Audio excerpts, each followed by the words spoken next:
വളരെ പരിചിതമായ ഒരു ദൈവവചന ഭാഗം. വെളിപ്പാട് പുസ്തകം അതിൻ്റെ 11-ാമത്തെ അധ്യായം 11-12 വാക്യങ്ങൾ. Revelation chapter 11 verse 11 and 12. വെളിപ്പാട് പുസ്തകം 11-ാം അധ്യായത്തിൻ്റെ 11-12 വാക്യങ്ങൾ. 3.5 ദിവസം കഴിഞ്ഞ ശേഷം ദൈവത്തിൽ നിന്ന് ജീവശ്വാസം അവരിൽ വന്ന് അവർ കാലൂന്നി നിന്നു. അവരെ കണ്ടവർ ഭയപരവശരായി തീർന്നു.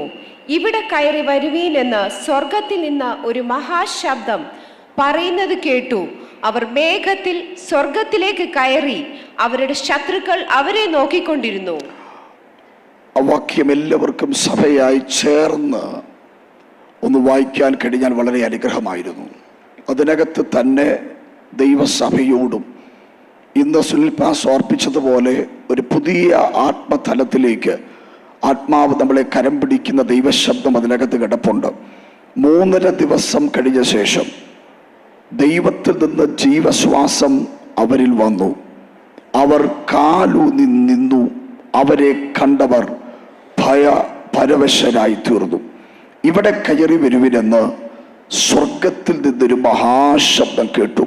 അവർ മേഘത്തിൽ സ്വർഗത്തിലേക്ക് കയറി അവരുടെ ശത്രുക്കൾ അവരെ നോക്കിക്കൊണ്ടിരുന്നു. വെളിപ്പാട് പുസ്തകത്തിൻ്റെ വേദശാസ്ത്രപരമായ നിലയിൽ നിന്നല്ല ഇന്ന് പകൽ നിങ്ങളോട് സംസാരിപ്പാൻ ആത്മാവിനെ നിയോഗിച്ചിരിക്കുന്നത്. ഈ വാക്യത്തിൻ്റെ ചില വെളിപ്പാടുകളിൽ നിന്നുകൊണ്ടാണ്. അതുകൊണ്ട് ഈ വെളിപ്പാടുകൾ ഇന്ന് പകൽ നമ്മെ ആത്മാവിൽ സ്പർശിക്കുമെന്ന് ഞാൻ പൂർണ്ണമായി വിശ്വസിക്കുന്നു. ഒരു നിമിഷം എല്ലാ കരങ്ങളും ഉയർത്തിപ്പിടിച്ച് ദൈവത്തോടൊരു വാക്ക് പ്രാർത്ഥിച്ചാട്ടെ. യേശുവിൻ നാമത്തിൽ. നിങ്ങൾ ദീർഘദിവസങ്ങളായി ഇവിടെ നിൽക്കുന്നെങ്കിലും ഞാനിപ്പോൾ പ്രാരംഭത്തിൽ സെക്കൻഡുകൾക്ക് മുമ്പിലാണ് ഈ പുൽപ്പിറ്റിലേക്ക് കയറിയത്. ഒരാത്മമണ്ഡലം ഇതിനകത്ത് തുറന്നു കിടപ്പുണ്ട്. പരിശുദ്ധാത്മാവ് നമ്മെ ഒരുമിച്ച് കണക്ട് ചെയ്യുന്ന നിമിഷങ്ങളാണ്. യേശുവിൻ്റെ അധികാരമുള്ള നാമത്തിൽ അടകം ഭേരികടക ശതരാധിയാന അതരങ്ങൾ തുറക്കാൻ കഴിയുന്ന എല്ലാ ദൈവമക്കളും അതരങ്ങളെ ഒന്ന് തുറന്നുകൊണ്ട് ഇന്നലകളിൽ സംഭവിച്ചിട്ടില്ലാത്തത് ഇന്ന് സംഭവിക്കുമെന്ന് വിശ്വസിച്ചുകൊണ്ട്, അല്ല എൻ്റെ ശുശ്രൂഷ ജീവിതത്തിൽ, എൻ്റെ ആത്മീക ജീവിതത്തിൽ ഞാൻ ഇതുവരെ കണ്ടിട്ടില്ലാത്തതും അനുഭവിച്ചിട്ടില്ലാത്തതും ഇന്ന് പകലെൻ്റെ മേൽ വെളിപ്പെടുത്താൻ പരിശുദ്ധാത്മാവിനെ സഹായിക്കുമെന്ന് വിശ്വസിക്കുന്ന ദൈവമക്കൾ ആത്മാവിലൊന്ന് പ്രാർത്ഥിച്ചാട്ടെ. യേശുവിൻ്റെ അധികാരമുള്ള നാമത്തിൽ ഇവിടെ കയറി വരുവനെന്ന് സ്വർഗത്തിലൊരു മഹാശബ്ദം പറയുന്നത് കേട്ടു. അവർ സ്വർഗത്തിലേക്ക് കയറി അവരുടെ ശത്രുക്കൾ അവരെ നോക്കിക്കൊണ്ടിരുന്നു. അവരുടെ ശത്രുക്കൾ അവരെ നോക്കിക്കൊണ്ടിരുന്നു. പ്രാരംഭത്തിൽ തന്നെ പരിശുദ്ധാത്മാവ് ഒരു ദൈവശബ്ദം വിളിച്ചു പറയാൻ പറയുക. ശത്രുമണ്ഡലങ്ങളെ നോക്കുകുത്തികളാക്കിക്കൊണ്ട് ദൈവം തൻ്റെ ചില പദ്ധതികൾ ഇന്ന് പകലിവിടെ ചെയ്യാൻ പോകുകയാ. ശത്രു മേഖലകളെ നോക്കുകുത്തുകളാക്കിക്കൊണ്ട് കഴിഞ്ഞ നാളുകളിൽ ഇനി എഴുന്നേൽക്കത്തില്ലെന്നും ഇനി ഉയരത്തില്ലെന്നും ഇനി പൊങ്ങത്തില്ലെന്നും വെല്ലുവിളിച്ച ഇരുട്ടിന്റെ അധികാരങ്ങൾ ഇന്ന് പകൽ ഞാൻ ആത്മാവിൽ പ്രഖ്യാപിക്കുന്നു. കാഴ്ചക്കാരായി നിൽക്കുകയല്ലാതെ ഒന്നും ചെയ്യാൻ കഴിയാത്ത വിധത്തിൽ ചിലവിനെയൊക്കെ ഫ്രീസാക്കിക്കൊണ്ട് ഉടാര വൈരജലാവി അടജൽ തരം ധരാജഘടകസിയാന അടകജലം ധേരിഘടകസിയ ആത്മമണ്ഡലങ്ങളിൽ തിരിച്ചറിയുന്നവർ പ്രാരംഭ നിമിഷം തന്നെ ഈ ആത്മീക യുദ്ധത്തിന്റെ അകത്തേക്ക് ഇന്ന് പകൽ കയറണം. പുറത്താരും നിൽക്കരുത്, ഇതിനകത്തേക്ക് കയറണം. സ്വർഗമെന്ന വെളിപ്പാടിൽ പറയുന്നു, കാഴ്ചക്കാരാക്കി ശത്രുമണ്ഡലങ്ങളെ ഈ 40 സ്വർഗം നിർത്തിക്കൊണ്ട്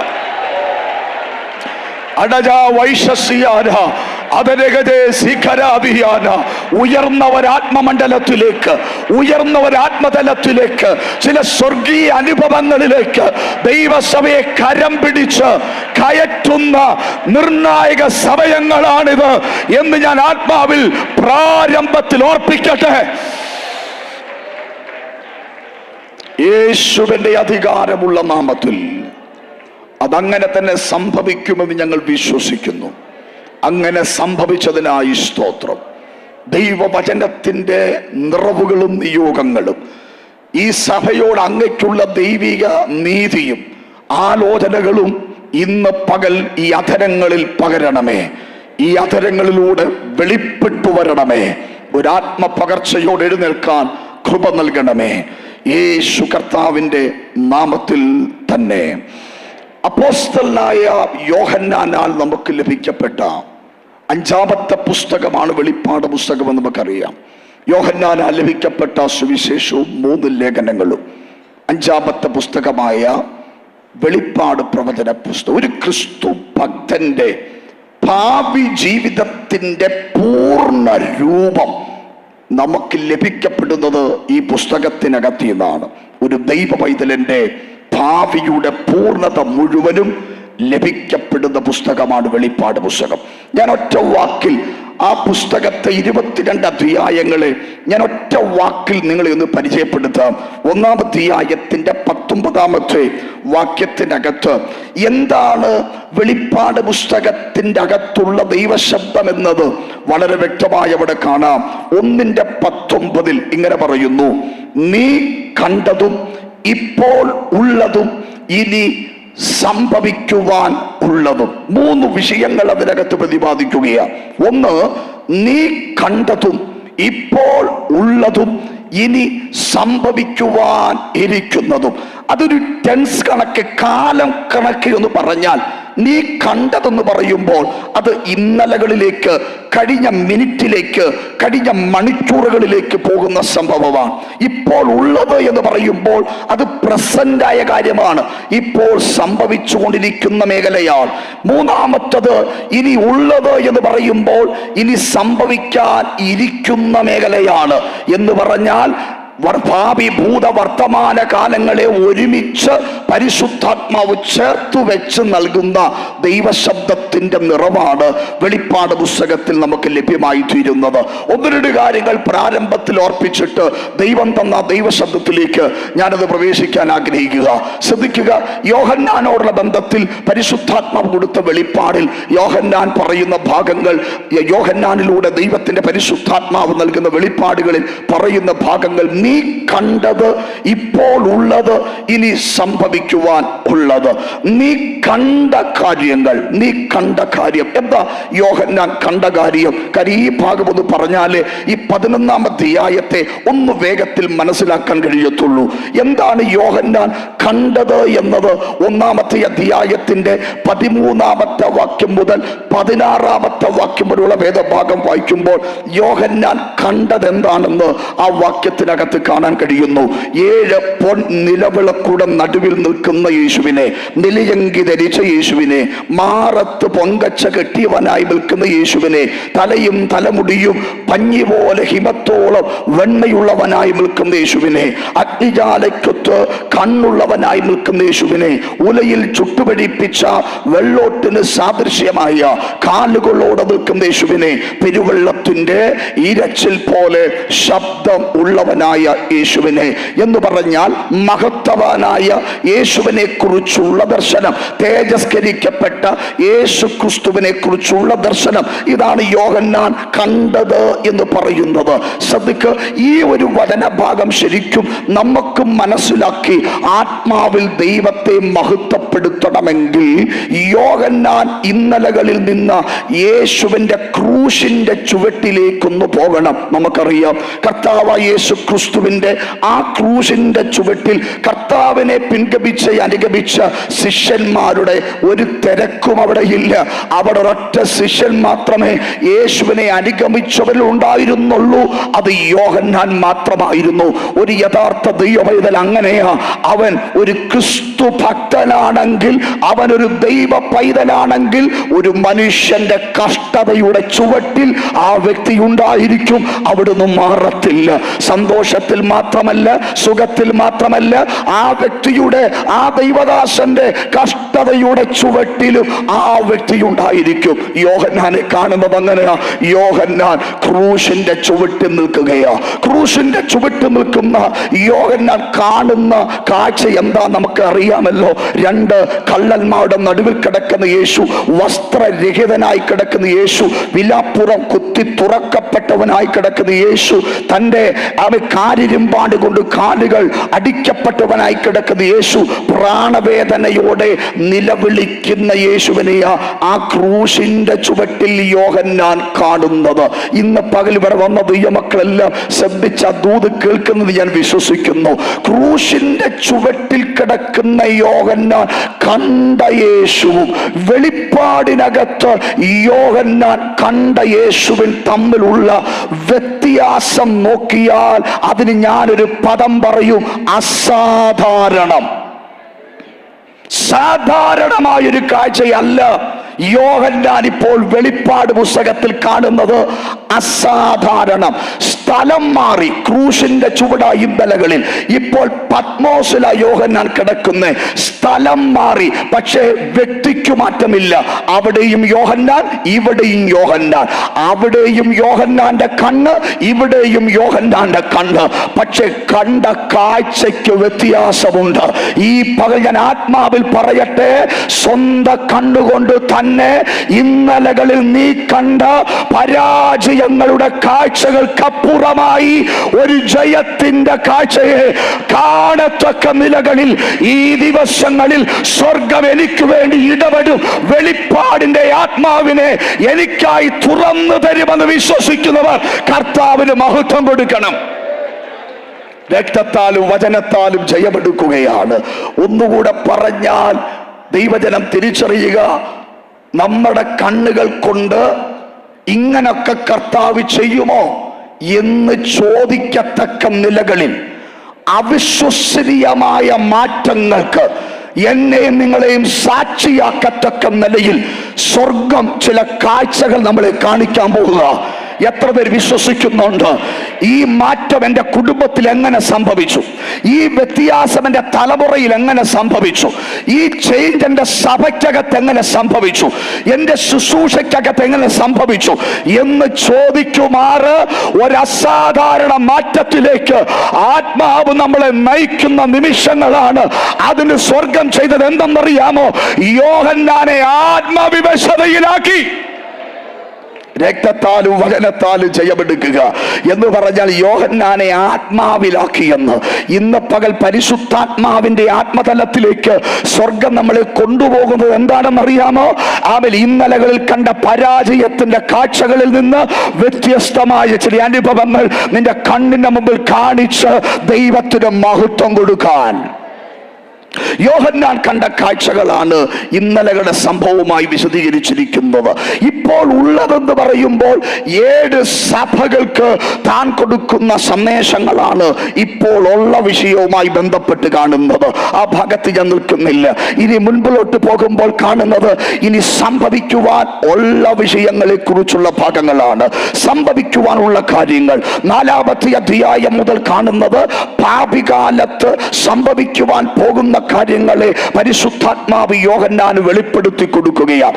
4-ാമത്തെ അധ്യായം മുതൽ ഓരോ അധ്യായങ്ങളും മുൻപോട്ട് വായിച്ച് പഠിച്ചു പോകുമ്പോൾ ഇന്നിതുവരെ ഭൂമിയിൽ നടന്നിട്ടില്ലാത്തതും അതിവേഗത്തിൽ ഈ ഭൂമിയിൽ നടക്കാൻ പോകുന്നതുമായ സംഭവങ്ങളുടെ വിശദീകരണങ്ങളാണ് ഓരോ അധ്യായത്തിനകത്തും പരിശുദ്ധാത്മാവ് രേഖപ്പെടുത്തി വെച്ചിരിക്കുന്നത്. ഞാനൊരു ആത്മീക വെളിപ്പാട് നിന്നുകൊണ്ട് പറയാം, ഒരു മനുഷ്യന്റെ ജീവിതത്തിലെ ഇന്നലകളും ഒരു മനുഷ്യന്റെ ജീവിതത്തിലെ ഇന്നുകളും വേണമെങ്കിൽ പരിശുദ്ധാത്മാവിന്റെ സഹായം കൂടാതെ ആ വ്യക്തിയോടുള്ള സഹവാസത്തിൽ കുറച്ചൊക്കെ പിടിച്ചെടുക്കാൻ പറ്റും. എന്ന് പറഞ്ഞാൽ ഞാൻ സുനിൽ പാസ്റ്ററുടെ കൂടെ 1 മാസം യാത്ര ചെയ്താൽ തൻ്റെ അധരങ്ങളിൽ നിന്ന് ഇന്നലകളിൽ താൻ ആയിരുന്ന അവസ്ഥകൾ, താൻ ആരായിരുന്നു എന്നത് എനിക്ക് മനസ്സിലാക്കാൻ പറ്റും. ഇന്ന് താൻ കടന്നു പോകുന്ന അവസ്ഥകൾ എന്താണെന്ന് കുറച്ചൊക്കെ എനിക്ക് മനസ്സിലാക്കാൻ പറ്റും. പക്ഷെ 1.5 മാസമല്ല, 2 മാസമല്ല, 3 മാസമല്ല, എത്ര വർഷം കൂടെ നടന്നാലും അഭിഷക്തനെ കുറിച്ചുള്ള ഭാവികാല വെളിപ്പാടുകൾ കൂടെ നടന്നാൽ എനിക്ക് മനസ്സിലാക്കാൻ പറ്റില്ല. അത് പരിശുദ്ധാത്മാവ് വെളിപ്പെടുത്തി തന്നാലേ പറ്റത്തുള്ളൂ. ഇന്ന് രാത്രി ഞാൻ ആത്മാവിൽ ഈ പകൽ വിളിച്ചു പറയുന്നു, ദൈവസഭയോടുള്ള ബന്ധത്തിൽ വർഷങ്ങൾ മുൻപിലേക്ക് സഭ എന്താണെന്ന് രക്തത്താലും വചനത്താലും ജയമെടുക്കുന്നു. അതറിയാൻ ആഗ്രഹിക്കുന്ന എത്ര ദൈവമക്കളുണ്ട്, അത് മനസ്സിലാക്കാൻ ആഗ്രഹിക്കുന്ന എത്ര ദൈവമക്കളുണ്ട്. വെറുതെ നിങ്ങൾക്ക് ഗ്രഹിക്കാൻ പറ്റുന്നുണ്ടല്ലോ. സ്തോത്രം. ഇന്ന് ഞാൻ ഇവിടെ നിന്നുകൊണ്ട് എൻ്റെ നാളെ പോകട്ടെ, അടുത്ത സെക്കൻഡ് എന്താണെന്ന് എനിക്കറിയത്തില്ല. രക്തത്താൽ ജയമെടുക്കുക. അടുത്ത സെക്കൻഡ് എന്താണെന്ന് എനിക്കറിയത്തില്ല. പിന്നല്ലയോ 10 വർഷം മുമ്പിലോട്ടുള്ള കാര്യങ്ങൾ. പക്ഷെ സ്വർഗം എന്നോട് പറയുന്നു, തമ്പുരാൻ പ്രോജക്റ്റ് ചെയ്ത അസാധാരണമായ പ്രോജക്റ്റുകളെ ഈ 40 ദിവസത്തെ പ്രാർത്ഥനയിൽ സ്വർഗം വെളിപ്പെടുത്തു. എന്തിനാണെന്നറിയാമോ? അവൻ മറ്റൊന്നിനാലുമല്ല, വരുന്ന പ്രതികൂലങ്ങളുടെ നടുവിൽ നിന്നെ കുറിച്ചുള്ള ദൈവത്തിന്റെ പദ്ധതി വലുതാണെന്നൊന്ന് ബോധ്യപ്പെടുത്താൻ, വലുതാണെന്നൊന്ന് തിരിച്ചറിയാൻ, ആ ഒരു ആത്മതലത്തിലൂടെ യാത്ര ചെയ്താൽ എന്താ സംഭവിക്കുന്നതെന്ന് അറിയാമോ? സ്തോത്രം. ഇനി ഒരു ദിവസം പോലും നിനക്കായുസില്ലെന്ന് ഡോക്ടർ വിധിയെടുത്ത് നടത്തിയാലും നീ ചിരിച്ചോണ്ട് ഇറങ്ങിപ്പോരും. നീ ചിരിച്ചോണ്ട് ഇറങ്ങിപ്പോരും. മനസ്സിലാകുന്നുണ്ടോ എന്താ കാര്യം എന്ന് ചോദിച്ചാൽ, സ്വർഗം എനിക്ക് വെളിപ്പെടുത്തിയിട്ടുണ്ട് എൻ്റെ ഭാവിയെ കുറിച്ചുള്ള ദൈവത്തിന്റെ പദ്ധതി. ഇന്ന് പകൽ ഇവിടെ ഇരിക്കുന്ന ഓരോരുത്തരും അത് പ്രാപിക്കാൻ ആഗ്രഹിക്കണം. യേശുവിന്റെ നാമത്തിൽ ജയമെടുക്കുകയാ. ഇവിടെ ഇരിക്കുന്ന ഓരോ അഭിഷക്തന്മാരും അത് പ്രാപിക്കാൻ ആഗ്രഹിക്കണം. ഓരോ സഹോദരിമാരും അത് പ്രാപിക്കാൻ ആഗ്രഹിക്കണം. എത്ര പേർക്ക് ആഗ്രഹമുണ്ടെന്ന് എനിക്കറിയില്ല. പ്രതീക്ഷിക്കുന്നവർ ഇത് പകൽ കർത്താവിനോടൊന്ന് പ്രാർത്ഥിച്ചാട്ടെ. പരിശുദ്ധാത്മാവേ, എന്റെ മുൻപിലുള്ള ഭാവി പദ്ധതികളുടെ ആ ഡോർ സ്വർഗം എനിക്കായി തുറക്കണേ. കരങ്ങൾ ഉയർത്തി പ്രാർത്ഥിച്ചേ, കരങ്ങൾ ഉയർത്തി പ്രാർത്ഥിച്ചേ. അത് പ്രവചനാത്മാവിലൂടെയാകാം, അത് വെളിപ്പാടിലൂടെയാകാം, അത് വചനത്തിലൂടെയാകാം. ഏതു മേഖലയിലൂടെയാണെങ്കിലും ഇന്ന് പകൽ സ്വർഗം എനിക്കത് വെളിപ്പെടുത്തി തരണമെന്ന് ആഗ്രഹിക്കുന്നവരെ ഓർത്ത് ഞാനിന്ന് പകൽ ദൈവത്തിന് സ്തോത്രം പറയുകയാണ്. അങ്ങനെ ഒരു ദൈവിക പദ്ധതി വെളിപ്പെട്ടിട്ടുണ്ടെങ്കിൽ കടലിൽ നിന്ന് ഒരു മൃഗമല്ല 10 മൃഗം കയറി വന്നാലും മനസ്സിലാക്കുന്നില്ല, സാത്താന്റെ ലോകം മുഴുവനും നിനക്കെതിരെ എഴുന്നേറ്റാലും യേശുവിന്റെ നാമത്തിൽ അതിന്റെ നടുവിൽ കുലുങ്ങി പോകത്തില്ലെന്ന്. എന്താ കുലുങ്ങി പോകാത്തെ? അവൻ മാറ്റം വരാത്ത ദൈവാലോചനയുടെ നിറവ് സ്വർഗം എൻ്റെ അകത്ത് പകർന്നിട്ടുള്ളത് കൊണ്ട് അവൻ കുലുങ്ങിപ്പോകാൻ ഞാൻ വിട്ടുകൊടുക്കത്തില്ല. ഇന്ന് പകൽ എവിടൊക്കെയോ പ്രതിസന്ധികളുടെ മുമ്പിൽ കുലുക്കാൻ നോക്കുന്ന ഇരുട്ടിന്റെ ശക്തികൾക്ക് മുമ്പിൽ നിന്നോട് പറഞ്ഞ പ്രവചനത്തെ, നിന്നോട് പറഞ്ഞ ധൂവിനെ,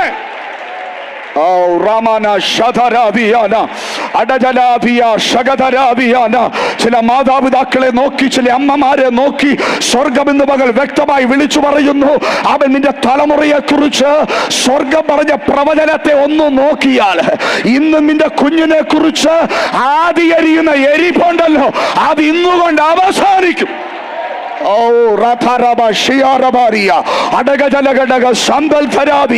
ഇന്ന് നിന്റെ ശരീരത്തിന്റെ ഷുഗറിന്റെ ലെവലോ, ബിപിയുടെ ലെവലോ, കൊളസ്ട്രോളിന്റെ ലെവലോ, ആന്തരിക അവയവങ്ങളുടെ പരാജയമോ അല്ല ഇവിടുത്തെ വിഷയം. ഇന്ന് മുതൽ പറ, ഞാൻ ഭാവികാല ദൈവിക പദ്ധതിയിൽ ഉള്ളവനാണ്. യേശുവിന്റെ അധികാരമുള്ള നാമത്തിൽ മനസ്സിലാക്കാൻ പറ്റുന്നവർക്കായി ഞാൻ സ്തോത്രം പറയുകയാണ്. ഹല്ലേലൂയ. ഞാൻ ഞാൻ ഉദരത്തിൽ ഉരുവാകുന്നതിന് മുമ്പേ അറിഞ്ഞ് എന്നെക്കുറിച്ചുള്ള ദൈവത്തിന്റെ കാര്യപരിപാടികളെല്ലാം തമ്പുരാൻ അതിന്റെ പൂർണ്ണ രൂപത്തിലാക്കി വെച്ചിട്ട് എന്നെ ശുശ്രൂഷയ്ക്കായി എഴുന്നേൽപ്പിച്ചിരിക്കുന്നതെങ്കിൽ, അല്ല എന്നെ ഭൂമിയിലേക്ക് ജനിപ്പിച്ചതെങ്കിൽ, അതിനെതിരെ ഉയരുന്ന ഒരൊറ്റ പോരാട്ടത്തിന്റെ മുൻപിലോ ഞാൻ തകർന്നു മനസ്സിലാക്കുക. ഏലിയാവേ, നീ മതിയെന്ന് പറഞ്ഞാലും ഞാൻ നിർത്തില്ല. മനസ്സിലായില്ല? നീ മതിയെന്ന് പറഞ്ഞാലും ഞാൻ നിർത്തത്തില്ല. നീ പറഞ്ഞു മതിയെന്ന്, ഇനഫ്, മതി, ഒത്തിരി കാര്യം ഞാൻ ചെയ്തല്ലോ, മതി, ഓടാതിന്റെ മാക്സിമം ഓടിയല്ലോ, മതി. പക്ഷെ തമ്പുരാൻ പറയുന്നു, നീ മതി എന്ന് പറഞ്ഞാലും എന്റെ പ്രോജക്റ്റ് തീരാതെ രക്തത്താൽ ജയമെടുക്കുക. നീ മതിയെന്ന് പറഞ്ഞാലും ഞാൻ തീർക്കത്തില്ലെന്ന്. കാര്യം എന്താണെന്നറിയോ? ഒത്തിരി ശുശ്രൂഷക നീ ചെയ്തവനാ, എനിക്കറിയാം. ആഹാബിന്റെ മുമ്പിൽ നെഞ്ചു വിരിച്ചു വെല്ലുവിളിയോടെ ദൂത് പറഞ്ഞവനാ നീ, എനിക്കറിയാം. അസാധാരണ ശുശ്രൂഷയുടെ നിയോഗങ്ങൾക്കാ നീ ഉപയോഗിക്കപ്പെട്ടവനാ, എനിക്കറിയാം. പക്ഷേ അവനൊരു ശുശ്രൂഷ ബാക്കി കിടപ്പുണ്ട്. അടുത്തൊരു തലമുറയെ നിനക്ക് പകരമായി എഴുന്നേൽപ്പിക്കാനുള്ള ഒരു വലിയ ദൗത്യം ബാക്കി കിടപ്പുണ്ട്. ഇന്ന് പകൽ എത്ര പേർക്ക് മനസ്സിലാകുന്നുണ്ട്? ആ ഒരു ദൈവിക പദ്ധതിയെ അവൻ പൂർത്തീകരിക്കാതെ അവൻ നിന്നെ ഒതുക്കാൻ ഒരു ശക്തിക്കും കഴിയത്തില്ല. ആത്മാവിൽ പ്രതികരിച്ചാട്ടെ. വിശ്വസിക്കുന്നവർ കരങ്ങൾ അടിച്ചെന്ന് പകൽ ആത്മാവിൽ ചില സെക്കൻഡുകൾ അധരങ്ങളെ തുറന്നുകൊണ്ട്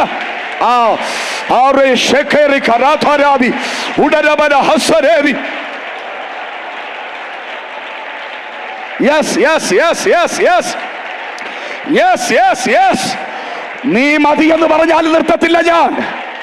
നീ വേണ്ടെന്ന് പറഞ്ഞാലും അവസാനിപ്പിക്കത്തില്ല ഞാൻ. ഇതാ ദൂതനെ ഞാൻ അടുക്കലേക്ക് അയക്കുക. എവിടെ നിന്റെ ബലഹീനതയെ ശത്രുമണ്ഡലങ്ങൾ ചൂഷണം ചെയ്യുന്നു, അവിടെ ബലം തരാൻ ഇന്നത്തെ പകലില് എന്റെ ദൂതന്റെ ആത്മം. എത്ര കരുത്തനാണെങ്കിലും ബലഹീനതകളുണ്ട്. എത്ര ശക്തനാണെങ്കിലും ബലഹീനതകളുണ്ട്. സ്തോത്രം. അവരുമായി ബന്ധപ്പെടുന്ന വിഷയങ്ങളിൽ ബലഹീനപ്പെടും. സ്റ്റേജിൽ നിന്ന് പറയുന്നില്ലെങ്കിലും അതുണ്ട്, അങ്ങനെയാ. പക്ഷെ ഒരു കാര്യം ഞാൻ പറയാം, ഈ ബലഹീനതയെ ചൂഷണം ചെയ്തുകൊണ്ട് ഇസബേൽ കയറാൻ ദൈവം സമ്മതിക്കത്തില്ല. മനസ്സിലാകുന്നവർക്കായി സ്തോത്രം. ഒരു കാലം മൊത്തം തമ്പുരാന് വേണ്ടി നിന്നിട്ട് നിന്റെ ജീവിതത്തിൽ വന്ന ഒരു ചെറിയ ആത്മീക ബലഹീനതയുടെ പേരിൽ നിന്നെ തട്ടിക്കളയുന്നവനല്ല തമ്പുരാൻ. സ്വർഗത്തിൽ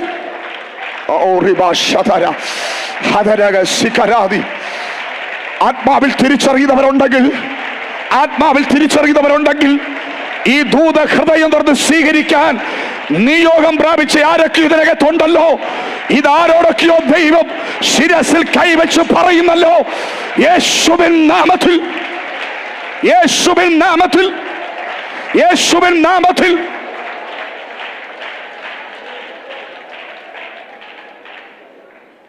ഹല്ലേലൂയ.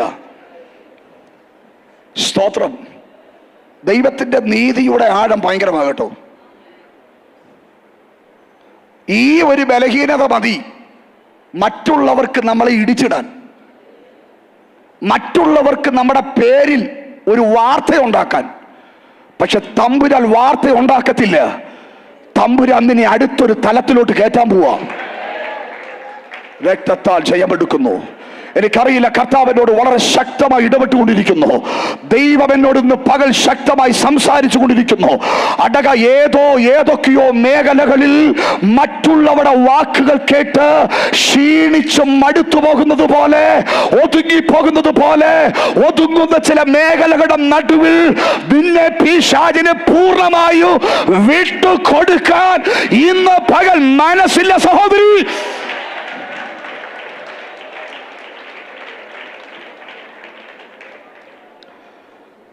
എന്താ സ്വർഗം പറഞ്ഞേ? നിങ്ങൾ ശ്രദ്ധിച്ച, ദൈവത്തിന്റെ വിശ്വാസം ശ്രദ്ധിച്ചേ. അവനിപ്പോൾ ഇരിക്കുന്ന സ്ഥലത്ത്, കിടന്നുറങ്ങുന്ന സ്ഥലത്ത്, അവന്റെ തലയ്ക്കൽ എന്ന് പറഞ്ഞാൽ എൻ്റെ ഒരു ചിന്ത കൈകൊണ്ട് പോലും എടുക്കണ്ട, തലയിലോട്ട് തിരിച്ച് പറ്റുമെങ്കിൽ നാക്കുകൊണ്ടെടുത്ത് കഴിക്കത്തക്ക രീതിയിൽ അത്ര അടുക്കൽ തമ്പുരാൻ കൊണ്ടുവച്ചിരിക്കുക സ്വർഗീയ ആഹാരം. രക്തത്താൽ ജയമെടുക്കുക. ഇന്ന് പകലത് പ്രാപിച്ചുകൊണ്ട് എഴുന്നേൽക്കാവൂ. യേശുവിന്റെ നാമത്തിൽ, യേശുവിന്റെ നാമത്തിൽ. സ്വർഗമനോട് ആ പദം ആവർത്തിച്ചു പറയാൻ പറയുന്നു. നിനക്ക് പകരം, നിനക്ക് പകരം എന്ന് പറഞ്ഞാൽ എന്താ? നീ ചുവന്ന പുസ്തകം ചുമക്കാൻ നിന്റെ വീട്ടിലൊരു തലമുറ. ഓ റബാ ശകതരാദിയ ഏലിയാവേ, നീ ചെയ്ത് നിർത്തിയത് തുടരാൻ രക്തത്താൽ ജയമെടുക്കുക. മനസ്സിലാകുന്നവർക്കായി സ്തോത്രം. ഇന്നത്തെ പൈശാചിക മണ്ഡലത്തിന്റെ വെല്ലുവിളി എന്താണെന്നറിയോ? അമ്മേ, സഹോദരി, അവൻ സഹോദര, അഭിഷക്തനെ, പിതാവേ, നീ ചുവന്ന പുസ്തകം നിന്റെ കുഞ്ഞിനെ കൊണ്ട് എടുപ്പിക്കില്ല. നീ പറയുന്ന ഈ അന്യഭാഷ നിന്റെ കൊച്ചിനെ കൊണ്ട്, നീ എടുത്ത സുവിശേഷ വേലയുടെ ഭാരം നിന്റെ കുഞ്ഞിനെ കൊണ്ട്, അങ്ങനെ വാദിച്ചൊരു കുടുംബത്തിൽ നിന്ന് തമ്പുരാൻ പൊട്ടിച്ചല പുറത്തെടുത്ത്, പറഞ്ഞത് മനസ്സിലാകുന്നവർക്കായി സ്തോത്രം. അങ്ങനെ വാദിച്ചൊരു കുടുംബത്തിൽ നിന്ന് അവൻ 2 തലമുറകൾ ദൈവത്തിനോട് ഉപയോഗിക്കട്ടെ. കുടുംബത്തിൽ അവൻ ശത്രു എന്നോട് പറഞ്ഞു, ഇല്ല ഇല്ല ഇല്ല, ഈ പുസ്തകം മരിച്ചാലും എടുക്കത്തില്ലെന്ന്, രക്തത്താൽ ജയമെടുക്കുക. പക്ഷെ സ്വർഗം അത് എന്റെ മേൽ കൈമാറിയെങ്കിൽ ഇന്ന് പകൽ ഞാൻ ആത്മാവിൽ പ്രഖ്യാപിക്കുന്നു, അങ്ങനെ ഒരു കൈമാറ്റത്തിന് വേണ്ടി ചില സഹോദരിമാരെ ഇപ്പോൾ സ്വർഗം അഭിഷേകം ചെയ്യും.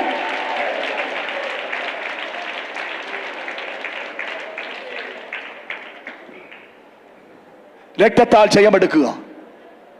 ചെയ്തു വന്ന പ്രൊഫഷൻ തുടരുന്നതല്ല, നമ്മുടെ കയ്യിലിരിക്കുന്ന വസ്തുവകളുടെ അതോറിറ്റി കൈമാറുന്നതല്ല. പിന്നെയോ അഭിഷേകത്തിന്റെ കൈമാറ്റം, വെളിപ്പാടിന്റെ കൈമാറ്റം, യോർദാനെ 2 ആക്കുന്നതിന്റെ കൈമാറ്റം.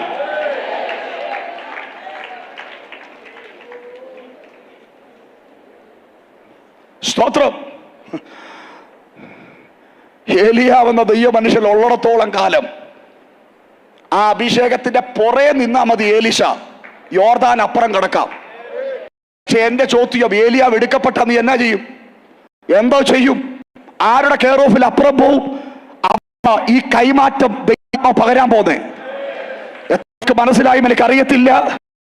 നിങ്ങൾ ഒരു തലമുറയിൽ പോരാടി ജയിച്ച ജയങ്ങളെ തലമുറയിലൂടെ നമ്മെ തലകുനിപ്പിക്കുമെന്ന് പറയുന്ന ആ ചില അവകാശവാദങ്ങൾ ഈ 33-ാമത്തെ പകലിൽ യേശുവിന്റെ നാമത്തിൽ ഒരായുസ് മുഴുവനും നിന്ന് ദൈവത്തിന് വേണ്ടി പോരാടിയ ആ പോരാട്ടത്തെ ചില മിനിറ്റുകൾ കൊണ്ട് തച്ചുടയ്ക്കാൻ പവനാന്തരീക്ഷത്തിനകത്ത് തലമുറകളെ കൈയടക്കുന്ന ചില കൈയടക്കൽ ശക്തികൾ ഇവിടെ നീ ആരാധിക്കുമ്പോൾ പവനമണ്ഡലങ്ങളിൽ, ജോലിമണ്ഡലങ്ങളിൽ എനിക്ക് ആത്മാവിൽ ശക്തമായി വെളിപ്പാട് വരുന്നു. തലമുറകളെ കൂട്ടമായി ദൈവാത്മാവ് എഴുന്നേൽപ്പിക്കുന്ന ഒരു പ്രാർത്ഥനയായത്. പ്രാർത്ഥിച്ചോ.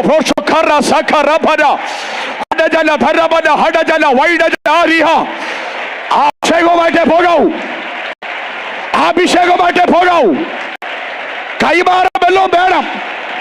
ഭവനത്തിനകത്ത് ചെന്ന് നിന്റെ കുഞ്ഞിന്റെ തലയിൽ കൈ വെക്കുമ്പോൾ അങ്ങനെ ഒരു പകക്കാൻ പോകുക.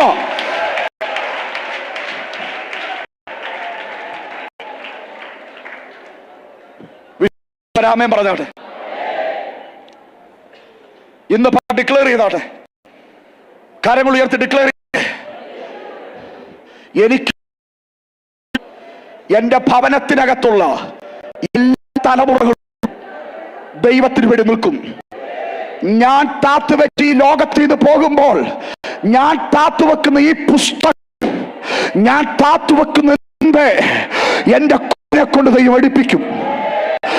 എന്റെ ശുശ്രൂഷ കാലത്ത് തന്നെ എന്റെ തലമുറയെ ദൈവം ശുശ്രൂഷയിലേക്ക് കൊണ്ടുവരും. കർത്താവിനോട് പറയുന്നു, അത് സ്വപ്നം കണ്ട് പ്രാർത്ഥിക്കുന്ന ചില പിതാക്കൾ ഇരിപ്പുണ്ട്. അത് സ്വപ്നം കണ്ട് പ്രാർത്ഥിക്കുന്ന മാതാക്കൾ ഇവിടെ ഇരിപ്പുണ്ട്. അത് സ്വപ്നം കണ്ട് പ്രാർത്ഥിക്കുന്ന ചില കുടുംബങ്ങൾ ഇവിടെ ഇരിപ്പുണ്ട്. യേശുവിന്റെ നാമത്തിൽ നിന്റെ സ്വപ്നത്തെ ദൈവം വിവർത്തിക്കും. ദൈവം വിവർത്തിക്കും. അടജ വൈരജ ഉടരിവരി ഹടക സിഹാര അടക വിവരികരാവിയ. ആത്മാവിൽ പ്രാർത്ഥിച്ചോ, ആത്മാവിൽ പ്രാർത്ഥിച്ചോ, ആത്മാവിൽ പ്രാർത്ഥിച്ചോ. അതിലുള്ളൊരു പകർച്ച ഈ വാക്കുകൾ ഞാൻ പറയുമ്പോൾ തന്നെ പിതാക്കന്മാരുടെ മേൽ, മാതാക്കളുടെ മേൽ സംഭവിക്കപ്പെടുകയാണ്.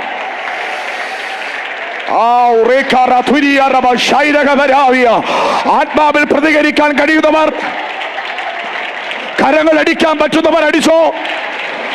നിങ്ങൾക്ക് എങ്ങനെ വേണമെങ്കിലും പ്രതികരിക്കാം.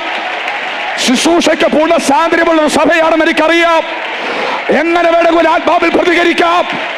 ഞാൻ ആ പദം പറയുമ്പോൾ അതിന് വലിയ ഒഴുക്ക് എനിക്കിവിടെ ആത്മാവിൽ മനസ്സിലാക്കാൻ പറ്റും. നിന്റെ തലമുറ കൈവിട്ട് പോകത്തില്ല, പോകത്തില്ല. പോയതിലെ തിരിച്ചു പിടിക്കാം, തിരിച്ചു പിടിക്കാം, തിരിച്ചു പിടിക്കാം, തിരിച്ചു പിടിക്കാം. ഒരു തിമോത്തിയോസ് പുറത്തു വരുന്നു, ഒരു തിമോത്തിയോസ് പുറത്തു വരുന്നു.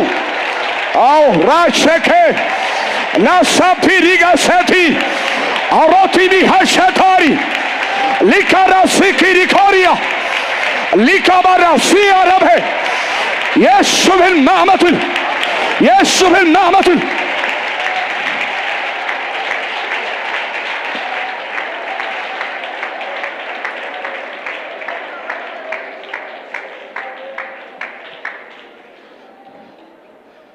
ഞാൻ വിശ്വസിക്കുന്ന ഒരു ദൈവവേദന ഏറ്റവും വലിയ ജയം അത് മാത്രമാണ്. ബാക്കി എന്തെല്ലാം നേടിയാലും ഒരു ദൈവവേദന ഏറ്റവും വലിയ ജയ. ആ ജയത്തിലേക്ക് സ്വർഗ്ഗങ്ങളെ നയിക്കാൻ പോവാ. കൃഷ്ണനോട് ആ വിഷയത്തിലേക്ക് പോയതാ. മടങ്ങി വരികയാണ്. 11-ാം അധ്യായത്തിലും ഭാവി കാലത്ത് സംഭവിക്കാനുള്ള ഒരു സംഭവത്തിന്റെ വിശദീകരണമാണ്.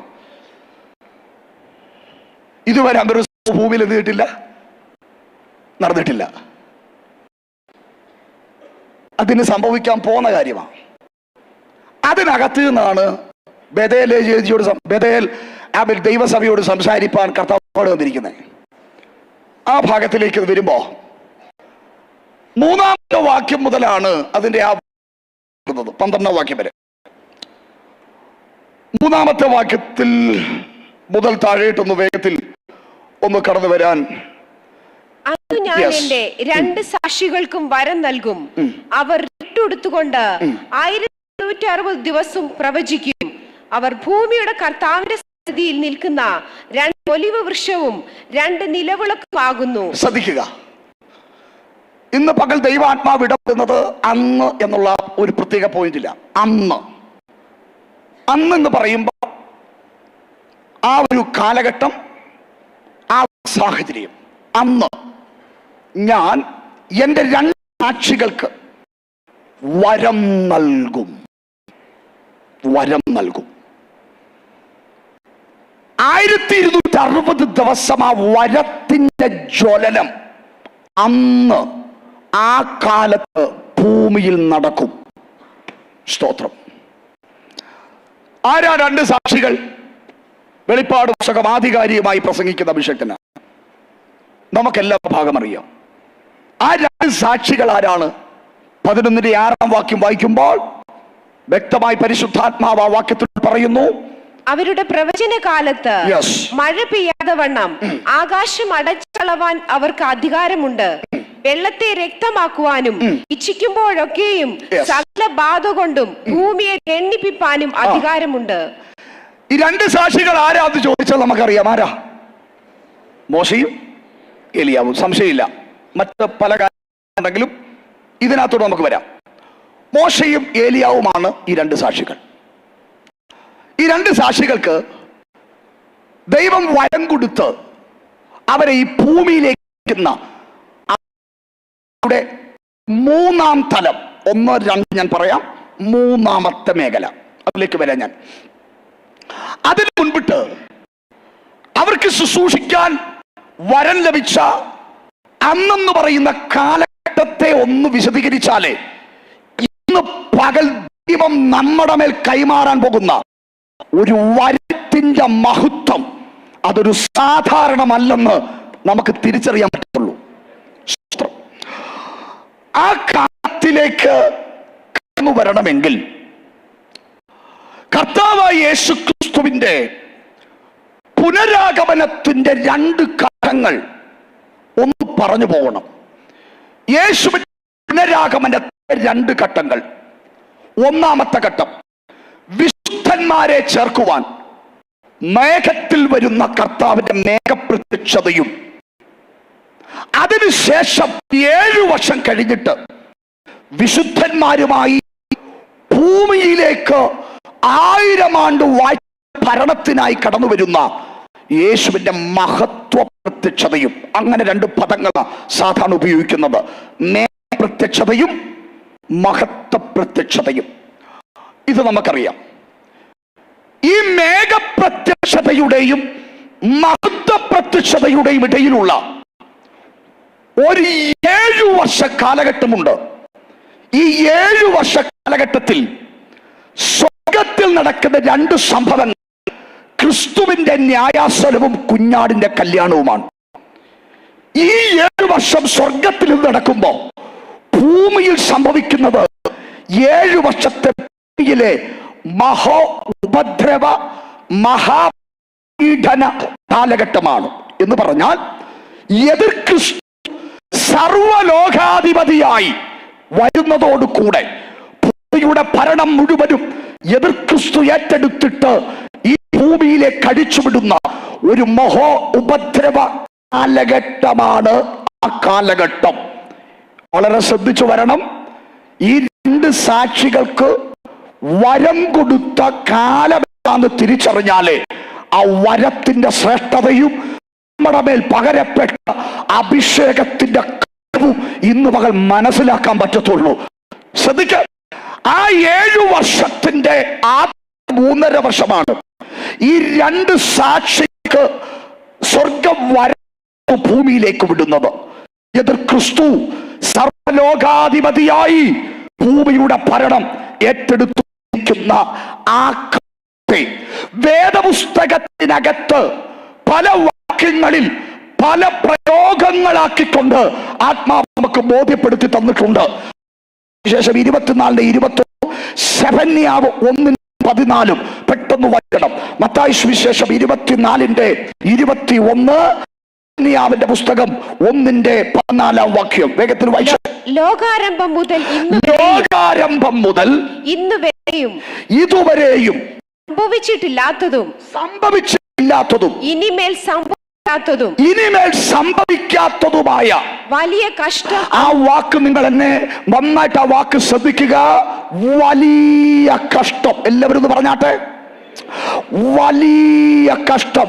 ലോകാരംഭം മുതൽ ഇന്നുവരെ സംഭവിച്ചിട്ട് ന്യൂനതയുള്ള ദിവസം ഉണ്ടോ? ഉണ്ടെങ്കിൽ ഉണ്ട്, ഇല്ലെങ്കിൽ ഇല്ല. പക്ഷെ ഒരു കാര്യം ഞാൻ പറയട്ടെ, ഒന്നുമല്ലേലും ഇതിനകത്ത് കേറുമ്പോഴെങ്കിലും അത് മറക്കത്തില്ലേ? മനസ്സിലായില്ല? വീട്ടിൽ ചെല്ലുമ്പോ പിന്നെ ഓർക്കുമെങ്കിലും, പോകുമ്പോ പുറത്തിറങ്ങി ചെരിപ്പിട്ടോണ്ട് പോകുമ്പോ വീണ്ടും തലയിലെടുത്ത് വെച്ച് പോകുമെങ്കിലും ഒന്നുമല്ലേലും വചനം കേൾക്കുമ്പോ നീ അത് മറക്കില്ലേ? മറക്കുവോ? ആരാധിക്കുമ്പോ മറക്കില്ലേ? ദൂത് കേൾക്കുമ്പോ മറക്കില്ലേ? പക്ഷെ ആ കാലത്തെ നോക്ക്, അങ്ങനെ മറക്കാൻ പറ്റില്ലത്. കാര്യം എന്താ പറയാം. കാര്യം ദൈവസാന്നിധ്യം അന്ന് ഭൂമിയിലില്ല. എന്റെ കൂടെ ഒന്ന് വരണേ, ഞാനൊരു വിഷയത്തിലേക്ക് ഒന്ന് കൊണ്ടുവരിക. എന്തില്ല? എന്താ ദൈവസാന്നിധ്യം ഇല്ലാത്ത? ഗുഡ്സ്. ഭാര്യ ഉണ്ടെങ്കിലേ ഭർത്താവുള്ളൂ.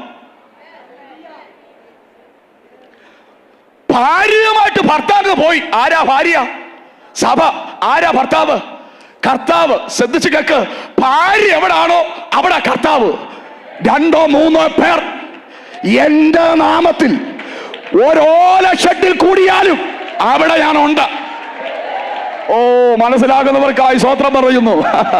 ഒരു ടാർപ്പയുടെ കീഴെ കൂടിയാലും അവിടെ എന്റെ അപ്പനുണ്ടെന്ന്. അങ്ങനെയെങ്കിൽ ഇത്രയും ദൈവമക്കൾ കഴിഞ്ഞ 10-32 ദിവസമായി യഹോവയെ കാത്തിരിക്കാൻ ഇവിടെ ഒരുമിച്ച് കൂടിയിരിക്കുമ്പോൾ ഇവിടെ തമ്പുരാനുണ്ട്. ഓ,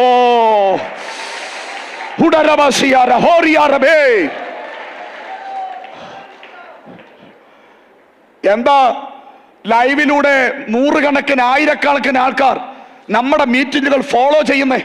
മറ്റൊരു രാജ്യത്തിലിരുന്ന്. എന്താ കാര്യം എന്നറിയോ?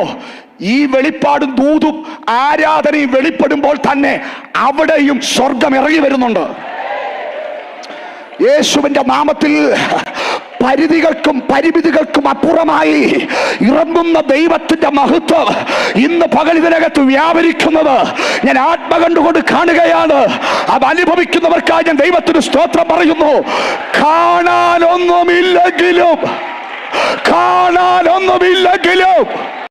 അനുഭവിക്കാൻ. ഓ റബാ ഷെഥേ അറസിക്കോരിയാരേ സ്തോത്രം. നമ്മുടെ ഈ പഴയ നിയമവും പുതിയ നിയമത്തിന്റെ ഇടയിൽ ന്യൂ ടെസ്റ്റ്മെന്റ് എന്ന് എഴുതി ഒരു പേജ് വെറുതെ ഇട്ടിട്ടുണ്ടല്ലേ? നിങ്ങൾക്കറിയാം എന്താ ആ പേജ് ഇട്ടേക്കുന്നത്? എന്താ കേട്ടില്ല? ഡേറ്റ് ഓഫ് ബർത്ത് എഴുതാനോ? എന്താ പറഞ്ഞേ? വെഡിങ് ഡേ എഴുതാനോ? മനസ്സിലായില്ല. കിട്ടാനുള്ള പൈസയുടെ കാര്യം എഴുതാനോ? വേദശാസ്ത്രിമാർ പറയുന്നത് എന്താ അറിയോ? ഈ പഴയ നിയമത്തിനും പുതിയ നിയമത്തിനും ഇടയിൽ ഒരു 400 വർഷത്തെ കാലഘട്ടമുണ്ട്. അതിനെയാണ് ഇന്റർ ടെസ്റ്റ്മെന്റൽ പീരീഡ് എന്ന് പറയുന്നത്. ഇരുണ്ട കാലഘട്ടം. എന്താ കാലഘട്ടത്തിന്റെ പേര്? ഉറക്കെന്ന് പറഞ്ഞേ. എന്ന് പറഞ്ഞാൽ എന്താ? സൂര്യനില്ലാത്ത കാലഘട്ടം എന്നാണോ? ചന്ദ്രനില്ലാത്ത കാലഘട്ടം എന്നാണോ? ഇലക്ട്രിസിറ്റി ഇല്ല എന്ന് എങ്കിലും പറയുക, അതില്ലാത്ത കാലഘട്ടം എന്നാണോ? അല്ല. എന്താ ഇരുണ്ട കാലഘട്ടം എന്ന് പറഞ്ഞാൽ? എന്താ ഇരുണ്ട കാലഘട്ടം? ജാതികളുടെ ഗലീലയും ഇരുട്ടിലിരുന്ന ജനമെന്ന് പറഞ്ഞാൽ അവിടെ എന്താ? ടോർച്ചും വെളിച്ചവും റാന്തലും ഒന്നുമില്ലാതെ അവരിങ്ങനെ ഇരുട്ടിലിരുന്നാണോ? ആ ഇരുട്ട് വേറെ ഇരുട്ടാ. ആ ഇരുട്ട് വേറെ ഇരുട്ടാ. എന്ന് പറഞ്ഞാൽ ആ കാലത്തെക്കുറിച്ച് പ്രവാചകൻ എഴുതി വച്ചിരിക്കുന്നത് പുരോഹിതന്മാരില്ലാത്ത, പ്രവാചകന്മാരില്ലാത്ത, ഏഫോദില്ലാത്ത, യാഗമില്ലാത്ത, ഗൃഹബന്ധമില്ലാത്ത, എന്ന് പറഞ്ഞാൽ ദൈവശബ്ദവും ദൈവസാന്നിധ്യവും ഇല്ലാത്ത കാലഘട്ടത്തിന് വിളിക്കുന്ന പേരാണ് ഇരുണ്ട കാലഘട്ടം. യേശുവിന്റെ നാമത്തിൽ ജയമെടുക്കുക. അതുകൊണ്ട് ആത്മാവ് നമ്മളെ നിയോഗിക്കുന്നത്, അവ വീട്ടിനകത്ത് ചെന്നാൽ രാവിലത്തെ പ്രാർത്ഥന മുടക്കരുത്, വൈകിട്ടത്തെ പ്രാർത്ഥന മുടക്കരുത്. തുടക്കവും ഒടുക്കവും പ്രാർത്ഥനയിലായിരിക്കണം. ഇടവിടാതെ സ്തോത്രം ചെയ്യണം. ഓ, നിങ്ങൾക്ക് മനസ്സിലായില്ലെന്ന് തോന്നല്ലോ. കിച്ചണിൽ ജോലി ചെയ്യുമ്പോഴും അന്യഭാഷയിൽ ആരാധിച്ചുകൂടെ? വാഹനം ഓടിക്കുമ്പോഴും അന്യഭാഷയിൽ ആരാധിച്ചുകൂടെ? മനസ്സിലാകുന്നവർക്കായി സ്തോത്രം പറയുകയാ. എന്താ അങ്ങനെ ആത്മാവിൽ നിൽക്കുന്ന ഒരു ദൈവമൈതന്റെ കുടുംബം ഇരുട്ടിലല്ല.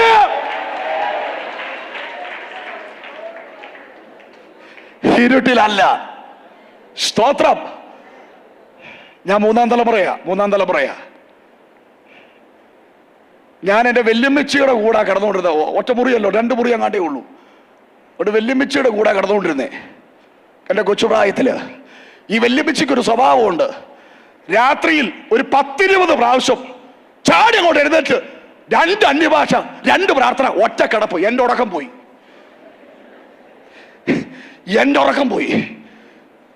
ഞാൻ തൊഴിച്ചിട്ടുണ്ട്. പിന്നെ നമുക്ക് ഇത് വല്ലതും കിട്ടിയിട്ടുണ്ടോ? അന്ന് തലയ്ക്കകത്ത് വല്ലതും കയറിയിട്ടുണ്ട് ഈ സാധനം വല്ലോ? തൊഴിച്ചിട്ടുണ്ട് ഞാൻ, ഇടിച്ചിട്ടുണ്ട് ഞാൻ. സ്തോത്രം. അപ്പൊ പിന്നെ രാത്രി, പിന്നെ അടുത്ത ദിവസം രാത്രി പോയി കിടക്കാൻ നേരം പറയടാ, എന്നെ ഇന്നലത്തെ പോലെ തൊഴിക്കാനും പിടിക്കാനും നീ കിടക്കരുത്, വേറെ എവിടെങ്കിലും പോയി കിടന്നോ. പക്ഷെ എനിക്ക് പേടിയാ തന്നെ കിടക്കാൻ. സ്തോത്രം പറയുന്നില്ലല്ലോ നിങ്ങൾ? പേടിയാ തന്നെ കിടക്കാൻ. സ്തോത്രം. രക്തത്താൽ ജയമെടുക്കുക. എന്റെ ഭാഷയെ പറഞ്ഞാൽ ഒരു അന്ധകാര ശക്തി പഞ്ചായത്ത് കൂടെ പോലും പോത്തില്ലായിരുന്നു. മനസ്സിലാകുന്നവർക്കായി സ്തോത്രം പറയുന്നു. ഓ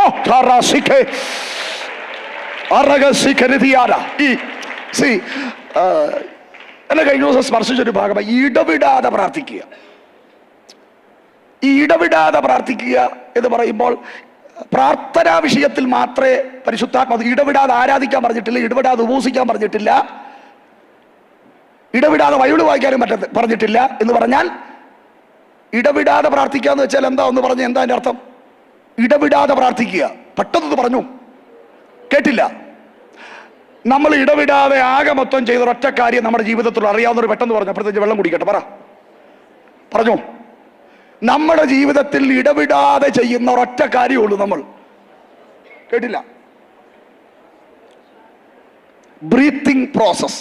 അപ്പൊ നിങ്ങൾ ചോദിക്കും, ഭാഷ ഇടപെട്ടാൽ എന്ത് സംഭവിക്കുന്നു? ഇടപെട്ട് നോക്കാം, അപ്പൊ അറിയാം. ഇപ്പൊ ആരും ഇടപെടണ്ട. ഇടവിട്ടാൽ എന്ത് സംഭവിക്കുന്നു ചോദിച്ചാൽ ഇടവിടുമ്പോൾ അറിയാം എന്ത് സംഭവിക്കൂ എന്ന്. സ്വോത്രം പറഞ്ഞാട്ടെ. രക്തത്താൽ ജയമെടുക്കുക.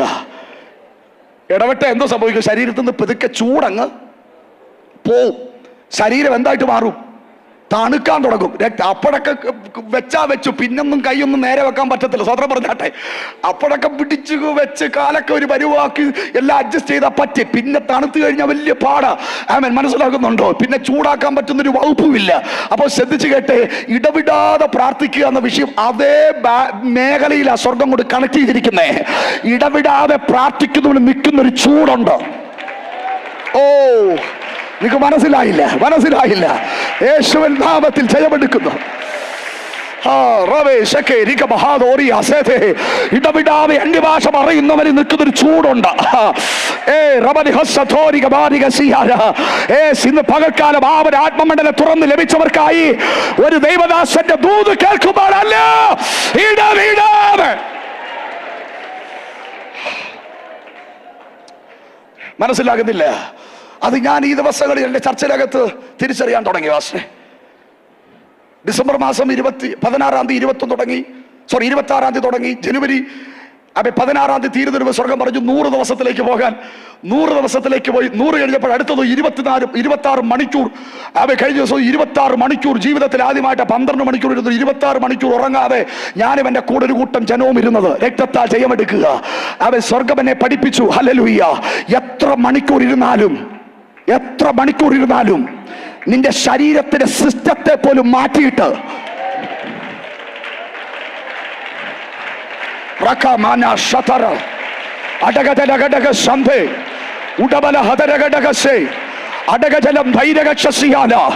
ദൈനംദിന ജീവിതത്തിൽ നിനക്ക് വേണ്ടിയ കാര്യങ്ങൾ ഒന്നും ഇല്ലാതെ തന്നെ, ചെയ്യാതെ തന്നെ ഞാനൊരു ഉണർവ് ആ വിഷയത്തെ പഠിച്ചപ്പോൾ ഏകദേശം 78 മണിക്കൂർ ഒരു ദൈവ മനുഷ്യൻ പ്രാർത്ഥിക്കാനിരുന്ന് 78 മണിക്കൂർ കഴിഞ്ഞപ്പോൾ എഴുന്നേറ്റു. വെള്ളം കുടിച്ചില്ല, ആഹാരം കഴിച്ചില്ല, തൻ്റെ ദൈനംദിന കാര്യങ്ങൾ ചെയ്യേണ്ടതൊന്നും.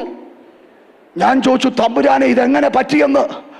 തമ്പുരാനോട് ചോദിച്ചു, മോനെ, മോശ എൻ്റെ അടുക്കൽ വരുമ്പോ ബ്രഷും പേസ്റ്റും ഉമുക്കിരിയായിട്ടാന്ന് വന്നേ. സ്വോത്രം പറഞ്ഞാട്ടെ.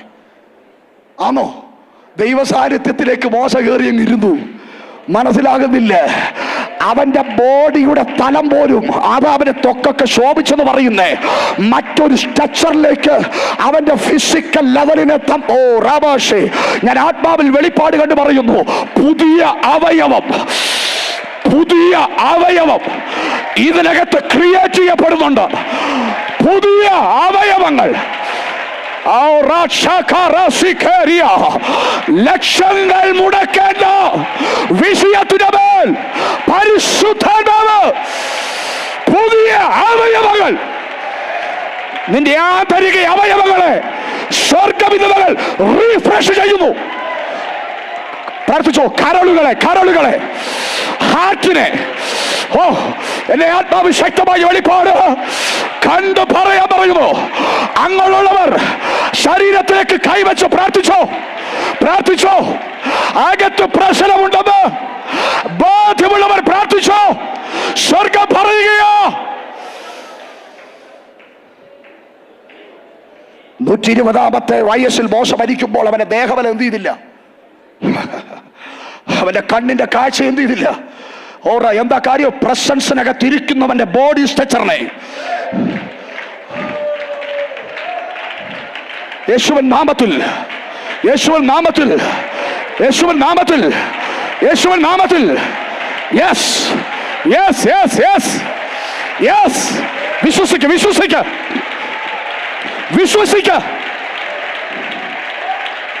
വിശ്വസിക്ക.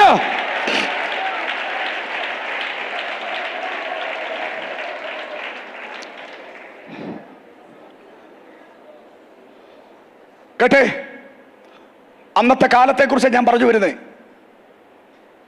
ഇന്ന് കഷ്ടവും സങ്കടവും ശൂന്യതയും ഉണ്ടെങ്കിലും ദൈവസാന്നിധ്യം ഇവിടെ ഉള്ളത് കൊണ്ടും കർത്താവ് ഇവിടെ ഉള്ളത് കൊണ്ടും അതിനെ എല്ലാം നമ്മൾ മറന്ന ദൈവകൃപയിൽ നിൽക്കുന്നത്. പല സന്ദർഭങ്ങളിൽ ഹൃദയം പൊട്ടി, ഞായറാഴ്ചത്തെ ആരാധനയിലേക്ക് ഹൃദയം തകർന്ന് ഒത്തിരി വേദനകളുമായിട്ട് ആലയത്തിനകത്തേക്ക് കയറുന്ന സമയത്താകാം അവിടെ പാടുന്ന പാട്ടിന്റെ 2 വരി പിടിച്ചു കുലുക്കുന്നേ. അവിടെ പറയുന്നൊരു വചനത്തിന്റെ ദൂത് നിന്നെ സ്പർശിക്കുന്നത്. എത്ര പേരെ അത് സ്പർശിച്ചുകൊണ്ടിരിക്കുന്നു? സംഘർഷത്തിന്റെ കെട്ടുകൾ ഇന്ന് പകൽ നീ പോലും അറിയാതെ നിന്റെ ശിരസിൽ നിന്ന് സ്വർഗം അഴിച്ചുകൊണ്ടിരിക്കുക. യേശുവിൻ നാമത്തിൽ വിശ്വസിക്കുന്നവർ ആത്മാവിൽ പ്രതികരിക്കുക.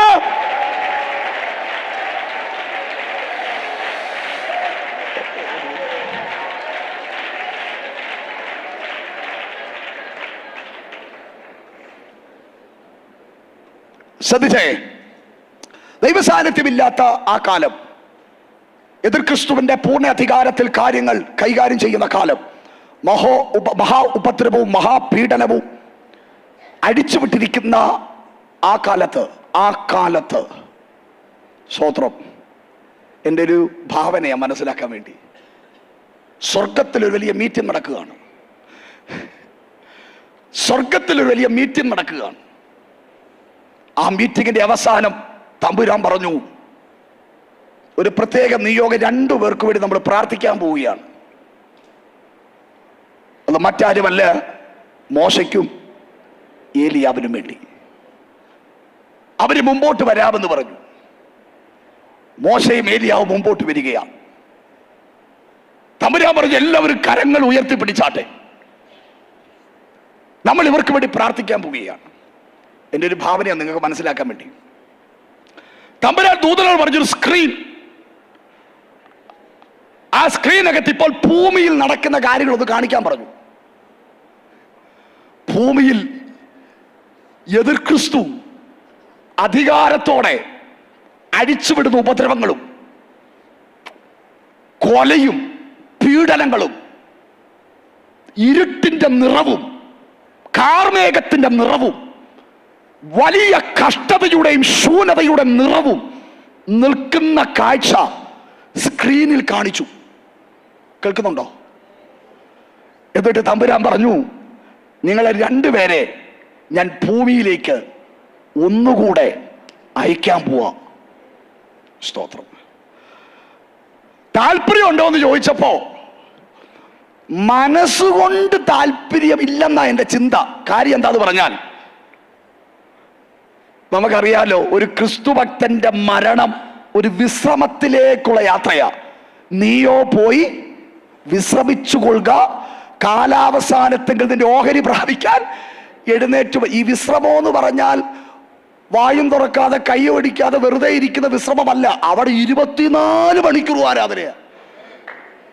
ഇവിടെ ഞങ്ങളൊന്ന് പറയുമ്പോൾ ആരാധിച്ചാൽ മതി, അവിടെ 24 മണിക്കൂർ ആരാധനയാ. അത് ആ വിശ്രമമല്ല, അത് ആത്മാവിൽ ലഭിക്കുന്നൊരു വിശ്രമമാണ്. സ്തോത്രം.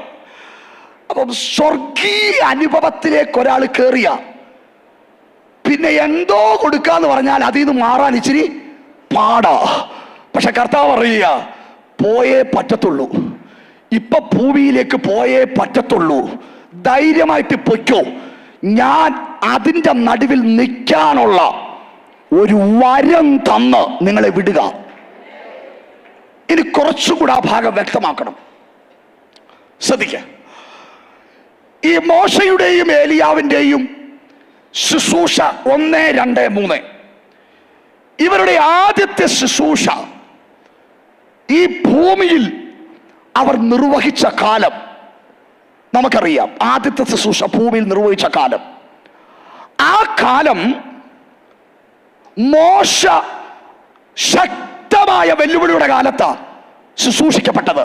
ദൈവം വരം കൊടുത്ത് പുള്ളി ഉപയോഗിച്ചത്. ആരായിരുന്നു വെല്ലുവിളിയായി നിന്നേ?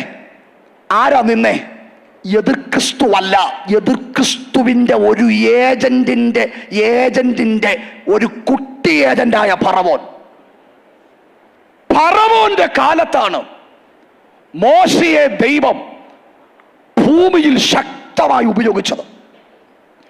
വെല്ലുവിളി ശക്തമായിരുന്നെങ്കിലും അന്ന് തന്റെ മേൽ വെളിപ്പെട്ട ദൈവിക വരം തന്നിലൂടെ അസാധാരണ കാര്യങ്ങളെ ചെയ്തു. ഈ മോശയെ കുറിച്ച് ഞാൻ പഠിച്ചപ്പോ വെള്ളത്തിന്റെ മേൽ പ്രത്യേക അധികാരമുള്ള മനുഷ്യനാ. വെള്ളത്തിന്റെ മേൽ, സ്വതന്ത്രം പറഞ്ഞാട്ടെ. മോശയ്ക്ക് വെള്ളത്തിന്മേലും ഏലിയാവിന് തീയുടെ മേലും. വെള്ളത്തിന്റെ മേൽ പ്രത്യേക അഭിഷേകമുള്ളവനാ. കാര്യം തടസ്സമായി നിൽക്കുന്ന വെള്ളത്തെ രണ്ടാക്കാനും മേലും. വെള്ളത്തിന്റെ മേൽ പ്രത്യേക അഭിഷേകമുള്ളവനാ. കാര്യം തടസ്സമായി നിൽക്കുന്ന വെള്ളത്തെ രണ്ടാക്കാനും ഉപയോഗിക്കാൻ കുടിക്കാൻ ഇല്ലാത്ത വെള്ളത്തെ ഉണ്ടാക്കി കൊടുക്കാനും ഉളവാക്കി കൊടുക്കാനും വലിയ നിയോഗമുള്ള മനുഷ്യനാ മോശ. മനസ്സിലാക്കുന്നുള്ളൂ. വെള്ളം ഒന്നാ, പക്ഷേ അതിന്റെ മേൽ തമ്പുരാൻ ഉപയോഗിച്ചത് രണ്ടു വിധത്തിലാണ്. തടസ്സമായതിനെ രണ്ടാക്കി, ഇല്ലാത്തതിനെ തമ്പുരാനിലൂടെ നിയോഗത്തിലൂടെ മരുഭൂമിയിൽ പുറപ്പെടുവിച്ചു കൊടുത്തു. ഞാൻ തിരുവെഴുത്ത് വായിച്ചപ്പോൾ വെള്ളത്തിന്റെ മേൽ മോശയ്ക്ക് കിടക്കുന്ന സ്പെഷ്യൽ അനോയിന്റിങ് എന്താണെന്ന് ചോദിച്ചപ്പോൾ തമ്പുരാൻ പറഞ്ഞത് ഇങ്ങനെ: അവന്റെ പേരിന്റെ അർത്ഥം പോലും നിനക്കറിയാമോ? അവന്റെ പേരിന്റെ അർത്ഥം വെള്ളത്തിൽ നിന്ന് വലിച്ചെടുത്തവൻ. ഞാൻ ഇന്ന് പകൽ ഒരു ദൈവനിയോഗത്തോടൊരു വെളിപ്പാട് പറയാം. അവൻ ഏതു വിഷയത്തിൽ നിന്ന് ദൈവം നിന്നെ വലിച്ചെടുത്തത്, അതേ വിഷയത്തിന്മേൽ കുടുങ്ങിക്കിടക്കുന്നവന്റെ കെട്ടഴിക്കാനുള്ള ഒരു പ്രത്യേക അതോറിറ്റി, യെസ്, സ്വർഗം ഇന്ന് പകൽ നമ്മുടെ മേൽ പകരും. അങ്ങനെ ദൈവം ഉപയോഗിക്കുന്ന ഉപയോഗ മേഖല അങ്ങനെയാ. ഏത് വിഷയത്തിന്റെ മേല, ഏതിലൂടെ ദൈവം നമ്മളെ പുറത്തെടുത്ത്. സുലിപ്പാസ് പറഞ്ഞു, എൻ്റെ പിതാവ് കൃഷ്ണകുമാർ പാസ് മാനസിക രോഗിയായി മാർത്താണ്ഡ തെരുവീതിയിൽ 3.5 മാസം നടന്നയാളാണ് കൃഷ്ണകുമാർ. ഒരു സാധാരണ ദൈവദാസൻ, ഒരു സഞ്ജുപദേശിയായ അഭിഷേക്തൻ ഒരു ഹോട്ടലിന്റെ പുറകിൽ നിന്ന് എൻ്റെ പിതാവിനെ പിടിച്ച് വീട്ടിൽ കൊണ്ടുപോയി 6 മാസം പ്രാർത്ഥിച്ച സ്വർഗം ഇറങ്ങി വന്ന് 48 വർഷങ്ങൾക്ക് മുമ്പ് എൻ്റെ പിതാവിനെ സൗഖ്യമാക്കിയത് തമ്പുരാൻ തൊട്ടത്. അതുകൊണ്ട് എന്താ സംഭവിച്ചെന്നറിയോ? അവർ എൻ്റെ വീട്ടിൽ അവരൊരു കാലത്ത് ഭ്രാന്തന്മാരായിരുന്നു മൊത്തവും. കാര്യം എന്തെന്ന് ചോദിച്ചാൽ, അദ്ദേഹം ഏതു മേഖലയിൽ വിടുവിക്കപ്പെട്ടോ അതേ അഭിഷേക ദൈവം പകർന്നു. അതേ അഭിഷേകതയെ പകർന്നു. ഇന്ന് പകൽ ഞാൻ ആത്മാവിൽ പറയാം, മാരക രോഗത്തിലൂടെ നീ സൗഖ്യമായെങ്കിൽ രോഗശാന്തിയുടെ പ്രത്യേക കൃപ നിന്റെ മേൽ ജ്വലിക്കും. കടഭാരത്തിന്റെ കെട്ടിൽ നിന്ന് നീ പുറത്തു വന്നെങ്കിൽ ആ കെട്ടഴിക്കാനുള്ള കൃപ ദൈവം നിന്റെ മേൽ പകരും. ഫാമിലി പ്രോബ്ലത്തിലൂടെ നീ പുറത്തു വന്നെങ്കിൽ അതിൽ തകർന്നിരിക്കുന്നവരെ ബലപ്പെടുത്താനുള്ളത് ദൈവം പകരും. ബിസിനസ് തകർന്നിട്ട് നീ ഇതിനകത്ത് കയറിയതെങ്കിൽ ആ മേഖലയിൽ ബന്ധിക്കപ്പെട്ട് കിടക്കുന്നതിനെ അഴിക്കാനുള്ള കൃപ ദൈവം തരും. അത് വിശ്വസിക്കുന്നവരാമേൻ പറ. സ്തോത്രം. ഇപ്പൊ മോശയ്ക്ക് വെള്ളത്തിന്മേൽ പ്രത്യേക അധികാരം വെല്ലുവിളിയുടെ സമയത്തും ദൈവം കൊടുത്തു. ഏലിയാവും തീയുടെ മേൽ പ്രത്യേക അധികാരമുള്ളവനാ. ഭാഗവും പശ്ചാത്തലവും നമുക്കറിയാം. ആമേൻ. ഏകദേശം 10 സെക്കൻഡ് പ്രാർത്ഥന മാത്രം പ്രാർത്ഥിച്ച ആ പ്രാർത്ഥനയനന്തരം ഉത്തരമരുളണമേ എന്ന് പറഞ്ഞപ്പോൾ സ്വർഗത്തിൽ നിന്ന് യഹോവയാകുന്ന ദൈവം എന്ത് ചെയ്തെന്ന് അവ ഏലിയാവ് പ്രാർത്ഥിച്ച് തീ ഇറക്കി എന്ന് തിരുവെഴുത്തിനകത്തില്ല, തീ ഇറങ്ങിയെന്നേ ഉള്ളൂ. സ്വത്രം പറഞ്ഞാട്ടെ, തീ ഇറങ്ങിയെന്ന് സ്വർഗത്തിൽ നിന്ന് ഏലിയാവ് പ്രാർത്ഥിച്ചപ്പോൾ അവിടെ വെള്ളമല്ല പെയ്തേ, തീയാ ഇറങ്ങിയേ. ദൈവത്തിനറിയാ എന്തെപ്പോൾ എങ്ങനെ ചെയ്യണമെന്ന്. അവൻ ശ്രദ്ധിച്ച് എന്താ അതിന് കാര്യമെന്ന് ചോദിച്ചാൽ ശ്രദ്ധിക്കുക, അതിനകത്ത് ഒരു ആത്മീക മർമ്മം അതിനകത്ത് കിടപ്പുണ്ട്. അപ്പൊ ക്ഷാമം കൊടുമ്പിരി കൊള്ളുന്ന കാലത്ത് ഏകദേശം 3.5 വർഷം ക്ഷാമമാ. തോടുകളെല്ലാം വറ്റിപ്പോയി, മൃഗങ്ങൾക്ക് കൊടുക്കാൻ വെള്ളമില്ല, പച്ചപ്പില്ലാത്ത കാലത്ത് ഏലിയാവെന്ന ദൈവത്തിന്റെ മനുഷ്യൻ കാണിച്ച പോഷത്തരം കണ്ടോ? യാഗപീഠം പടുതിട്ട് അതിന് ചുറ്റും 4 തൊട്ടിയിൽ 3 പ്രാവശ്യം. സുൽപ്പാസ എന്റെ ചിന്തയിൽ കഞ്ഞി വെക്കാൻ എന്തില്ല, എനിക്കതിന്റെ ചരിത്രമൊന്നും അറിയില്ല. കഞ്ഞി വെക്കാൻ എന്തില്ല? വെള്ളമില്ലാത്തപ്പോഴാ ഉപദേശി യാഗപീഠത്തിന് ചുറ്റും എന്തോ ഒഴിക്കുന്നേ. വെള്ളം ഒഴിക്കുന്നേ, രക്തത്താൽ ജയമെടുക്കുക. എന്താ കാര്യം എന്നറിയോ? അന്നത്തെ വിജാതീയരായ ആൾക്കാരുടെ അകത്ത് ഇങ്ങനെ ഒരു വിശ്വാസം ഉണ്ടായിരുന്നു. എന്താ വിശ്വാസം എന്നറിയോ? ആ കാണികളായ ജനത്തെ കബളിപ്പിക്കാൻ സ്തോത്രം ഈ യാഗപീഠത്തിന്റെ അടിയിൽ അവൻ തീയുടെ പ്രത്യേക സംഭവങ്ങൾ ഉണ്ടാക്കി വെച്ചിട്ട് അവൻ ഇതിനകത്തൊരു കളിപ്പീര് പരിപാടി ചെയ്യുമായിരുന്നു.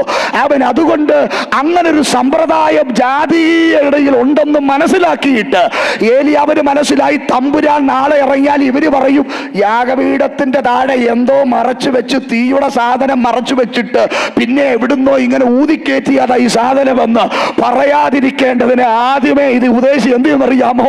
ഇനി എന്തെങ്കിലും ഉണ്ടെങ്കിൽ പോകട്ടെ എന്ന് വെച്ച് വെള്ളം കൊണ്ട് മൊത്തം നനച്ചു. വെള്ളം കൊണ്ട് മൊത്തം നനച്ചു. ഉടനെ യഹോവയുടെ തീ ഇറങ്ങി. 2-3 കാര്യങ്ങൾ അവിടെ ചെയ്തു. എന്താ ചെയ്തേ? ഒന്ന്, വെള്ളത്തെ വറ്റിച്ചു, മണ്ണിനെ ദഹിപ്പിച്ചു. സ്വതന്ത്രം പറ. വെള്ളത്തെ വറ്റിച്ചു, മണ്ണിനെ. പക്ഷെ ഈ വെള്ളത്തെ വറ്റിച്ചെന്ന് പറയുന്നതിന്റെ ഇംഗ്ലീഷ് പരിഭാഷ ഞാനൊന്ന് ശ്രദ്ധിച്ചപ്പോൾ അവിടെ കിടക്കുന്നത് ലിക്ഡ് അപ്പ് ദ വാട്ടർ എന്ന് പറഞ്ഞാൽ വലിച്ചെടുത്തെന്ന. സ്വത്രം എന്ന് പറഞ്ഞാൽ യാഗപീഠത്തിന് ചുറ്റും വെള്ളമില്ലാത്ത കാലത്ത് വെളിപ്പാടിന്റെ ആത്മാവിൽ നിന്ന് വെള്ളമൊഴിച്ച ഏലിയാവേ, നീ ഒഴിച്ച ഒരു വെള്ളം പോലും ഭൂമിയിൽ താഴത്തില്ല, ഞാനതിനെ വലിച്ചെടുക്കും. മനസ്സിലായവരില്ല ഉണ്ടെങ്കിൽ ദൈവത്തിന് സ്തോത്രം പറഞ്ഞോ. ഈ മണിക്കൂറുകളിൽ വന്ന് ദൈവത്തെ ആരാധിക്കുന്ന ദൈവമക്കൾ ഓർത്തോ, നീ ചെലവാക്കിയ സമയം, നീ ചെലവാക്കിയ ആരോഗ്യം, നീ ചെലവാക്കിയ പണം നഷ്ടമായി പോകത്തില്ല. യഹോവയുടെ തീ അതിന്ന് ഇറങ്ങി വന്ന് വലിച്ചെടുക്കും, വലിച്ചെടുക്കും, വലിച്ചെടുക്കും.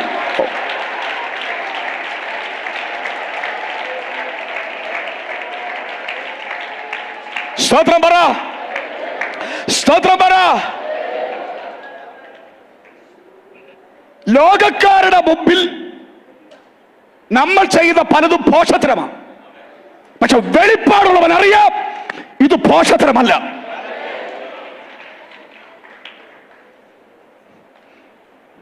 നിന്റെ കുടുംബത്തിൽ വെളിപ്പാടില്ലാത്തവന് നീ ചെയ്യുന്നത് മണ്ടത്തരമാണ്. അത് കേട്ടിട്ട് താടിക്ക് കൈ കൊടുത്തിരിക്കരുത്.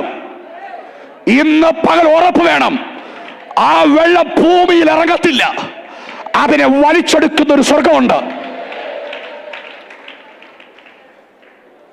ഈ ഉള്ളപ്പോൾ സമൃദ്ധിയിൽ ചെയ്യാൻ ഒരു പക്ഷേ പറ്റും, ഇല്ലായ്മയിൽ ചെയ്യാൻ അല്പം പാടാ. ഏത് കാര്യം അതിന് വിശേഷ കൃപ വേണം. സമൃദ്ധി ചെയ്യാൻ അതിനേക്കാൾ വലിയ കൃപ വേണം, അത് വേറെ സ്തോത്രം. എങ്കിലും ഇല്ലായ്മയിൽ ചെയ്യാൻ കൃപ വേണം എന്ന് പറഞ്ഞാൽ സമയമില്ല എങ്കിലും സമയം കൊടുക്കുക. സ്തോത്രം. ഉപവസിക്കാൻ ആരോഗ്യം ഇല്ല, ഉപവസിക്കുക, അതിന് പ്രത്യേക കൃപ വേണം. കൊടുക്കാൻ പൈസ ഇല്ല, തമ്പുരാന് വേണ്ടി കൊടുക്കുക, പ്രത്യേക കൃപ വേണം. ഞാൻ ഒരു കാര്യം പറയാം, അങ്ങനെ ആരെങ്കിലും എവിടെങ്കിലും ചെയ്തിട്ടുണ്ടെങ്കിൽ അതൊരു ഭയങ്കര സ്പെഷ്യൽ ദൈവത്തിന് നീതിയായി വെളിപ്പെടും. അതൊക്കെ 3-ാം തലമുറയിൽ അനുഭവിക്കുന്നവരാ ഞങ്ങളൊക്കെ. ദൈവമക്കളോർത്ത് സ്തോത്രം പറയുക. ഇത് വലിച്ചെടുത്ത വെള്ളം എങ്ങോട്ട് ചെന്നു? മുകളിലോട്ട് ചെന്നിട്ട് തമ്പുരാൻ പറഞ്ഞൊരു കാര്യം ചെയ്, നീ 4 തൊട്ടിയിൽ 3 തൊട്ടിയിൽ എനിക്കൊന്ന് 3 തൊട്ടിയിൽ 4 പ്രാവശ്യം എന്നല്ലേ? അങ്ങനെ എങ്ങനെ 4 തൊട്ടിയിൽ 3 പ്രാവശ്യം എന്തോ 4 തൊട്ടിയിൽ 3 പ്രാവശ്യം നീ അളന്നല്ലേ ഒഴിച്ചേ. പക്ഷെ ഞാൻ ചെയ്യാൻ പോകുന്നത് അളന്നല്ല, അതൊരു വൺമഴയാക്കി തരാൻ പോവാ. മനസ്സിലാകുന്നില്ലല്ലോ, മനസ്സിലാകുന്നില്ലല്ലോ. എങ്ങനെ തരാൻ പോവുക? വൻമഴയാക്കി. ഇനി കേട്ടെ, ഒടിച്ചത് കർമ്മേലിന്റെ ഒരു പ്രത്യേക ഇട്ടാവട്ടത്തെ സുൽപാസെ വൻമഴ പെയ്തത് ഇസ്രായേലിൽ മുഴുവനും. എത്ര പേർ വിശ്വസിക്കുന്നുണ്ട്? ബേഥേലിലെ ഉപവാസ പ്രാർത്ഥന ഒരു വലിയ ഉണർവായി യേശുവിൻ നാമത്തിൽ ഈ ബാംഗ്ലൂർ പട്ടണത്തെ മാത്രമല്ല, കർണാടകയെ മാത്രമല്ല, ഭാരതത്തെ മാത്രമല്ല,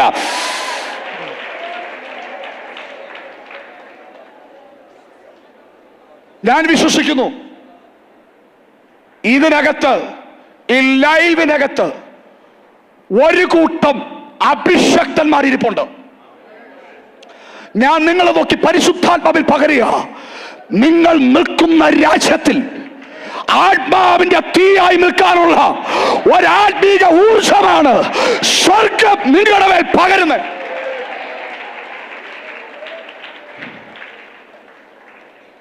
ഹല്ലേലൂയ. ഇവിടം കൊണ്ട് ഒതുങ്ങത്തില്ലത്, ഇതിവിടം കൊണ്ട് ഒതുങ്ങത്തില്ല.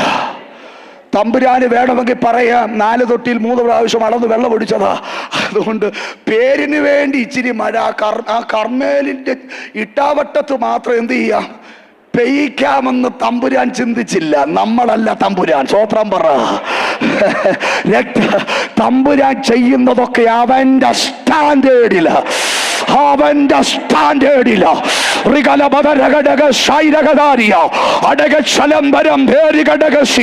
ഞാൻ കേൾക്കുന്ന അഭിഷക്തനെ, ഒരു ഉണർവിന്റെ ശബ്ദം, ഒരു ഉണർവിന്റെ ശബ്ദം ഞാൻ എന്റെ കാതുകളിൽ കേൾക്കുകയാ. ഈ പ്രാർത്ഥനാ യോഗങ്ങളിൽ നിന്ന് അങ്ങനെ ഒരു ദൈവനീതി ഉയരത്തിലേക്ക് ചെല്ലുകയാ.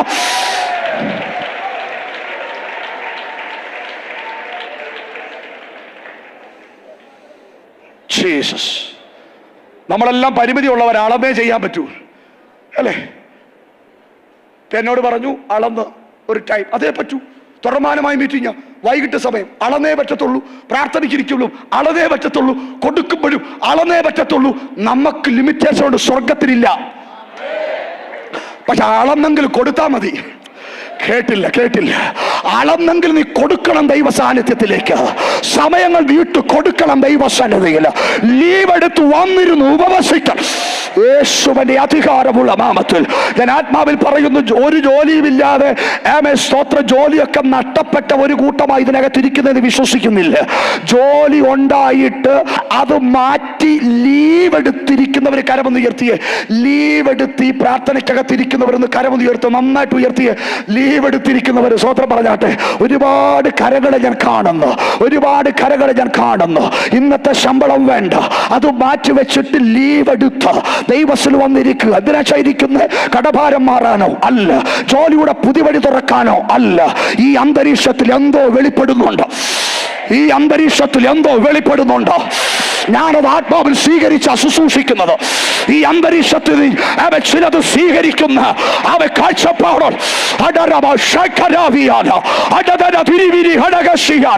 ആത്മാവിൽ പ്രതികരിച്ചാട്ടെ.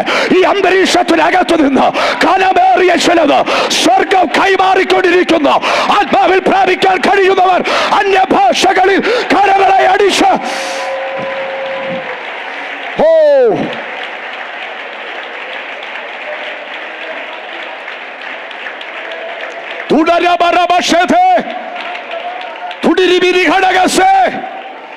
യേശുവിൻ നാമത്തിൽ ജയമെടുക്കുക, രക്തത്താൽ ജയമെടുക്കുക. ദൂത് മനസ്സിലാകുന്നുണ്ടോ?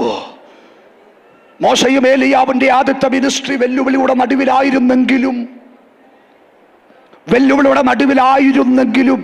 അവിടാണ് ഈ ദൂതിന്റെ ഖനം. മോശ എന്ന മനുഷ്യനെ താങ്ങാൻ പറ്റാത്ത ഭാരം വരുന്നു ഇത് മനസ്സിലാക്കി ഇടത്തും വലത്തും രണ്ടുപേരെ തമ്പുരാൻ നിർത്തി.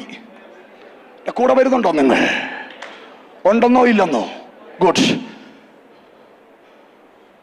ഒരു മോശയ്ക്ക് ഒരഹരോനെയും ഒരു ഹൂരിനെയും വാളുമായി യോശുവ പടക്കളത്തിലും, അതും പോരെന്ന് തോന്നിയിട്ട് 70 പേരിലേക്ക് ആത്മാവിനെ അങ്ങോട്ട് എറിഞ്ഞു. സ്തോത്രം പറ.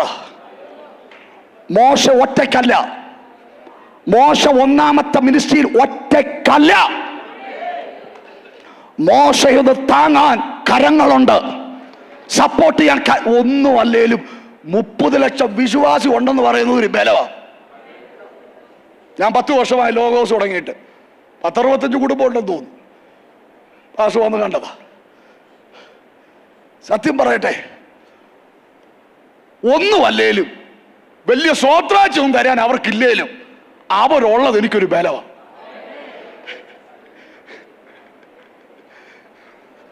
ഒരു ഏറിയയിൽ കുറച്ച് പേരൊക്കെ പൊതിഞ്ഞു ഒരു വീട്. ലൈവ് ഉള്ളത് അങ്ങനെ പറയാം. എന്നിട്ട് പറഞ്ഞു നിന്റെ പാസ് കഴിഞ്ഞ് വിട്ടുതരാൻ പറഞ്ഞു. അപ്പം ഞാൻ ആ വീട്ടിലുണ്ടെന്ന് വിചാരിച്ചുകൊണ്ടാണ് അവരുടെ ഏരിയ മാത്രം അത് പാസേജ് വിട്ടുതരാൻ പറഞ്ഞു. ഞാനവിടെ ഇല്ല. 100-ലധികം പേരൊരു വീട് വളഞ്ഞു, ഏരിയ പ്രേയർ നടക്കുക. എൻ്റെ കൂടുള്ള ദൈവദാസൻ, അത് കണ്ട് ലീക്കൽ പോലുള്ള മനുഷ്യൻ, അദ്ദേഹമുണ്ട്. പിന്നെ 6-7 ദൈവമക്കളുണ്ട്. പ്രാർത്ഥിച്ചുകൊണ്ടിരിക്കുമ്പം അവരുടെ ഏരിയ ആയിരുന്നു, അവർ നോക്കി വെച്ചിരുന്ന വളഞ്ഞു. നിങ്ങളുടെ ഉപദേശം വിടാൻ പറഞ്ഞു. ഇറങ്ങിച്ചെന്ന് ആരെന്നറിയോ? കുറച്ച് നാളായി വിശ്വാസത്തിലേക്ക് വന്ന, ഒത്തിരി നാളൊന്നും ആയില്ല അവർ വിശ്വാസത്തിലേക്ക് വന്നിട്ട്, കുറച്ച് നാളേ ആയിട്ടുള്ളൂ. തട്ടിൻ്റെ പണിക്ക് പോയി ജീവിക്കുന്നവരാ സജീവ്. സഹോദരി തൊഴിലുറപ്പിന് പോയി ജീവിക്കുന്നതാ. സ്വോത്രം. സജീവ് എന്ന് പറഞ്ഞ ആ സഹോദരൻ ഈ 100 പേരുടെ ഇടയിലേക്ക് ഇറങ്ങി അങ്ങ് ചെന്നു. പിന്നെ അവർ പറഞ്ഞു, നിന്നെയല്ല വേണ്ടിയത്, നിന്റെ പാസേജ് വിടാൻ. അദ്ദേഹം പറഞ്ഞു, പാസ് ഇവിടെ ഇല്ല, ഇനി ഉണ്ടെങ്കിലും എന്നെ കൊന്നിട്ടേ പാസേ തൊടൂ. ബലമല്ലേ?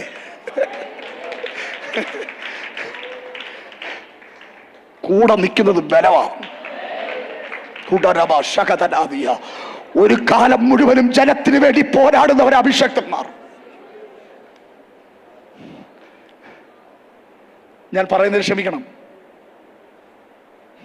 ആ വാക്ക് പറയുന്നത് ക്ഷമിക്കണം. ക്ഷമിക്കണമെന്ന് പറയട്ടാ പറയുന്നത്.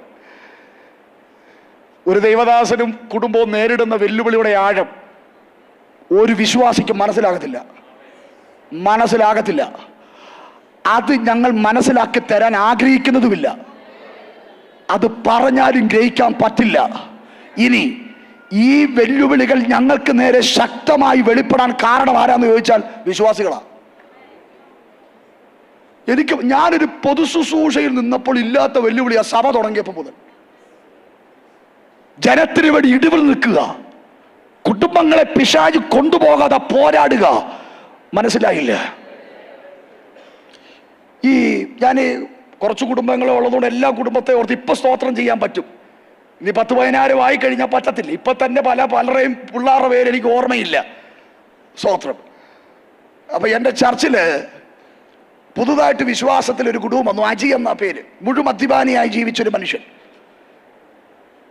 മദ്യപിച്ച് റോഡിൽ കിടന്ന് ബോധം തെളിയുമ്പോൾ വീട്ടിൽ ചെന്ന് ഭാര്യയെ തലമുടി കുത്തിന് പിടിച്ച് ഭിത്തിടിക്കുന്ന മനുഷ്യൻ. 100-ലധികം സിഗരറ്റ് ഒരു ദിവസം വലിച്ചു തീർക്കുന്ന മനുഷ്യൻ. 50 ലക്ഷം രൂപ ലോട്ടറി അടിച്ചിട്ട് ഇന്നും ടാർപ്പയുടെ കീഴ കിടക്കുന്ന മനുഷ്യൻ. സ്വോത്രം പറ.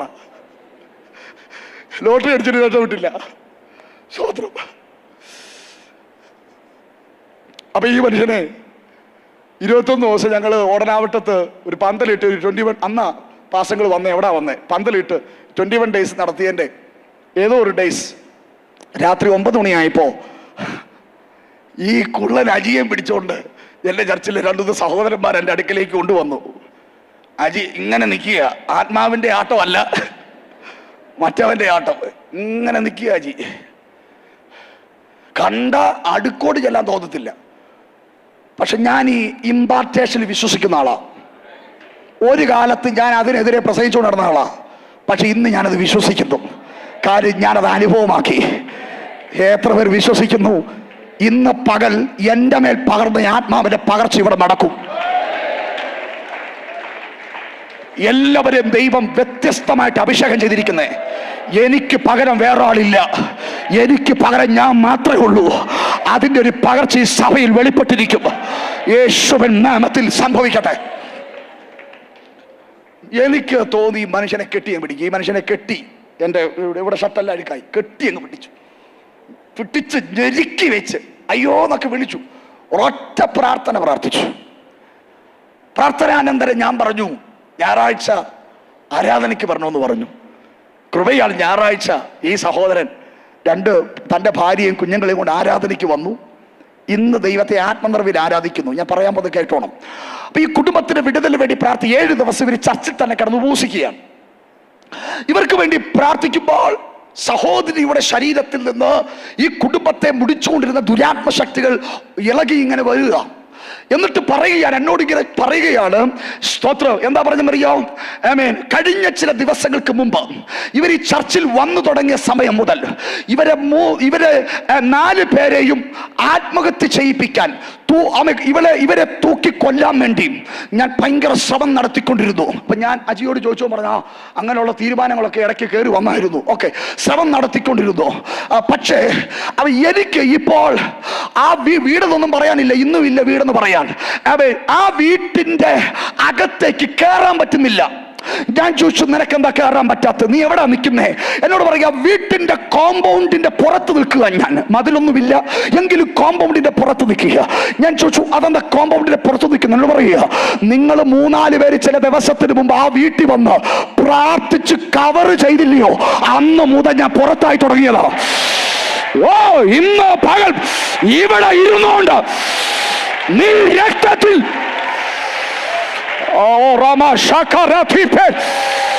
വിദൂരങ്ങളിൽ അനർത്ഥം കൊണ്ടുവരാൻ വിതയ്ക്കുന്ന വിതകള്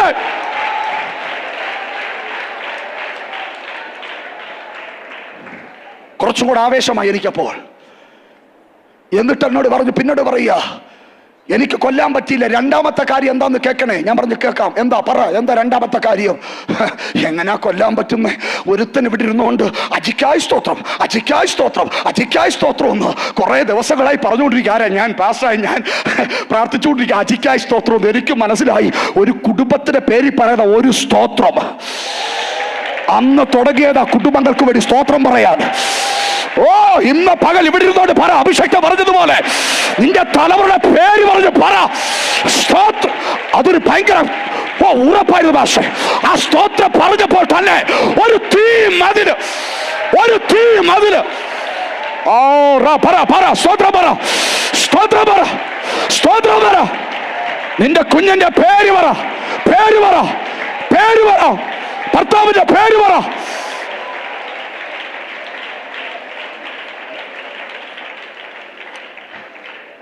ജീസസ് നെയിം. എത്ര പേരുണ്ട് ഇവിടെ? അന്ന് തുടങ്ങിയതാ സ്തോത്രം പറയിക്ക്. പക്ഷേ എനിക്ക് മനസ്സിലായി, ഞാൻ സ്തോത്രം പറയാൻ തുടങ്ങിയപ്പോ അനർത്ഥങ്ങൾ പലതും വഴിമാറാൻ തുടങ്ങി. ഞാൻ എറണാകുളത്ത് പ്രസംഗിച്ചുകൊണ്ടിരിക്കുമ്പോ 20 മിസ് കോള്, 22 മിസ് കോള്. 4 മണി വരെ മീറ്റിംഗ് ഉണ്ട്. 1:30 എങ്ങനെയോ മൊബൈലിൽ ശ്രദ്ധിച്ചതാ മിസ് കോൾ. എനിക്ക് മനസ്സിലായി, സംതിങ് ഹാപ്പൻഡ്. എൻ്റെ കൂടുതൽ ദൈവദാസർ മൊബൈൽ എടുക്കാൻ പറഞ്ഞു. അതേ വന്ന് മൊബൈൽ എടുത്തു, പുറത്തു കൊണ്ടുപോയിട്ട് എന്നോട് പറഞ്ഞു, ഓടി വന്നൊരു ചെവി പറയാ, അച്ഛാ, ആൽബർട്ട് തെങ്ങിന്റെ മണ്ടയിൽ നിന്ന് വീണു, ക്രിട്ടിക്കൽ സ്റ്റേജില്ല, എത്ര പെട്ടെന്ന് മരിച്ചു പോവും. ആൽബർട്ട് ആരെന്നറിയോ? എന്നെ ചർച്ചിലൊരു വിശ്വാസിയാ, തെങ്ങേ കയറി ജീവിക്കുന്നൊരു സഹോദരനാ. തെങ്ങിന്റെ മണ്ട മുറിക്കാൻ മേളിൽ കയറിയപ്പോ മൂട് പിഴുതുപോയി. മുകളിൽ നിന്ന് താറിട്ട റോഡിൽ തലയിടിച്ചു വീണു. 2 കൊച്ചു കുഞ്ഞുങ്ങൾ, 10 32 വയസ്സുള്ള ആൽബർട്ട്, 2 പിഞ്ചു കുഞ്ഞുങ്ങൾ. നിങ്ങളൊരു കാര്യം മനസ്സിലാക്കണം, ചിലർക്ക് വേണ്ടി പ്രാർത്ഥിക്കുമ്പോൾ ഞങ്ങളുടെ കണ്ണ് നിറയും. ആൽബർട്ട് ഇന്ന് ഉപയോഗിക്കുന്നത് 30,000 രൂപ വിലയുള്ളൊരു ടാറ്റയുടെ പഴയ കാറാ. ഭാഷ ഉപവാസ പ്രാർത്ഥനയ്ക്ക് പറ്റുന്നിടത്തോളം 6ഉം 7ഉം പേരെ കയറ്റിക്കൊണ്ട് ആ ടാറ്റയുടെ ആ പൊളിഞ്ഞ 30,000 രൂപയുടെ കാറിനകത്ത് കൊണ്ടുവരുന്ന കണ്ടപ്പോൾ ഞാൻ പലപ്പോഴും ചിന്തിച്ചു, ദൈവമേ സ്തോത്രം, ഈ മനുഷ്യന് നീ കൊടുത്ത വെളിപ്പാട് എത്ര വലുതാ. തമിഴനാ, പക്ഷെ കേരളത്തിൽ സെറ്റിലായിരിക്കുക. ഒറ്റ പ്രാർത്ഥന മുടക്കത്തില്ല. തെങ്ങേ കയറി മരം മുറിച്ച് ക്ഷീണത്തോടാണെങ്കിലും വന്നിരിക്കും ദൈവസന്നിധിയിൽ. ഞാൻ പറഞ്ഞു, വിട്ടു തരത്തില്ല. ഞാൻ പെട്ടെന്ന് ആ ദൈവദാസനോട് പറഞ്ഞു, പക്ഷേ ഒന്ന് പാട്ടുപാടി ആരാധിക്കാൻ പറഞ്ഞു. ഞാൻ പുറത്ത് ഫോൺ എടുത്തു. സംസാരിച്ചപ്പോ എല്ലാവരും കരയുക. ആൽബർട്ടിന് എല്ലാവർക്കും ഭയങ്കര ജീവനാ. എല്ലാവരും കരയുക. അവിടെ ഉള്ളൊരു മെഡിക്കൽ കോളേജിലേക്ക് അദ്ദേഹത്തെ കയറ്റിയിരിക്കുന്നു. ക്രിട്ടിക്കലാണ്, എത്രയും പെട്ടെന്ന് മരണപ്പെടും. ഞാനിപ്പോൾ പെട്ടെന്ന് മീറ്റ് നിർത്തി പാൻ തുടങ്ങും. ബസ്സിൽ ഭാഷ ദൈവം പറഞ്ഞു, നീ കുടുംബങ്ങളെ ഓർത്ത് സ്തോത്രം ചെയ്യല്ലേ, ഞാൻ നിനക്ക് ഉറപ്പ് തരുന്നു, ആൽബർട്ട് മരിക്കില്ല. നീ മീറ്റിംഗ് കണ്ടിന്യൂ ചെയ്യ്. നീ മീറ്റിംഗ് നിർത്തിപ്പോൾ ആൽബർട്ടും മരിക്കില്ല. ദൈവമക്കളെ, 1 രൂപ എടുത്തു കൊടുക്കാൻ ആരുമില്ല. ലക്ഷങ്ങളാവും ബില്ല്. ഞാൻ അവിടെ രാത്രി ഞാൻ ഓടിയെത്തി. പിറ്റേന്നാ ഞാൻ പോയി ICUയിൽ കയറി കാണുമ്പോൾ ബോധമില്ലാത്തവനെ ഡോക്ടേഴ്സ് പറയുന്നത് എത്രയും പെട്ടെന്ന് എന്തും സംഭവിക്കും. ഞാൻ പറഞ്ഞു, സാർ എനിക്ക് ഇവിടുന്ന് മെഡിക്കൽ കോളേജിലേക്ക് മാറ്റണം. പറഞ്ഞു, പറ്റില്ല, മെഡിക്കൽ കോളേജിൽ മാറ്റിക്കഴിഞ്ഞാൽ വഴിയിൽ എന്തും സംഭവിക്കും. ഞാൻ വിചാരിച്ചു, ഓക്കെ, ദൈവത്തിന്റെ ഹിതം, ദൈവപ്രവൃത്തി നടക്കട്ടെ. ആമേൻ, സ്തോത്രം. പക്ഷെ ഞാൻ അത്ഭുതം എന്ന് പറയട്ടെ, അവൻ തലയോട്ടി ഇളക്കി സർജറി ചെയ്യണം എന്ന് പറഞ്ഞ സ്ഥാനത്ത് കൈയെല്ലാം ഒടിഞ്ഞു നുറുങ്ങിപ്പോയി, കൈയെല്ലാം ഓപ്പറേറ്റ് ചെയ്യണം, അവ കമ്പി ഇടണം എന്നൊക്കെ പറഞ്ഞ സ്ഥാനത്ത് ആ ശരീരത്തിൽ ഒരു സർജറിയും നടന്നില്ല. 1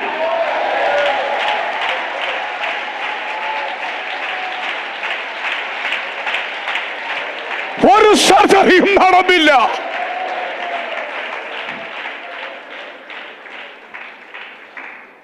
അവസാനം ബില്ല് പേ ചെയ്യാൻ വേണ്ടി ഞാൻ ചെല്ലുമ്പോ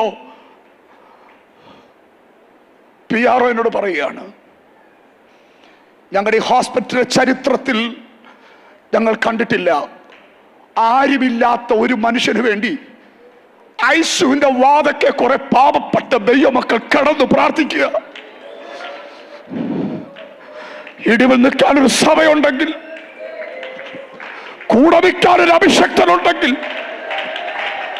ഒരു പൈശാചിക ലോകത്തിന് നിന്നെ കൊണ്ടുപോകാൻ പറ്റില്ല.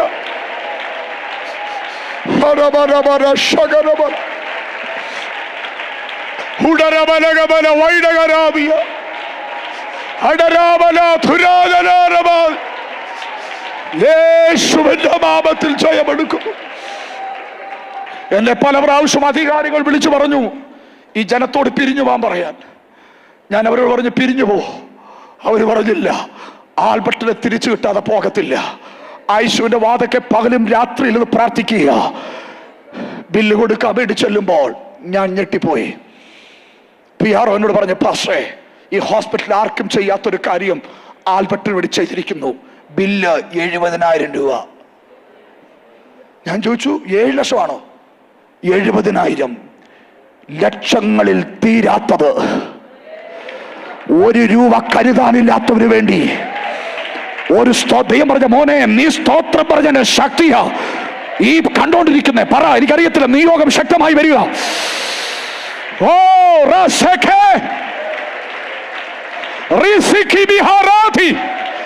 അനർത്ഥങ്ങൾ എവിടെയോ പിടിച്ചു കെട്ടുന്നു, അപകടങ്ങൾ എവിടെയോ പിടിച്ചു കെട്ടുന്നു. ഞാൻ പല വേദിയിൽ പറയാത്തൊരു സാക്ഷ്യം ഇവിടെ പറഞ്ഞെങ്കിൽ ദൈവമനോട് പറയുന്നു, ചിലവിനെ ദൈവം ക്യാൻസൽ ചെയ്യുന്നു.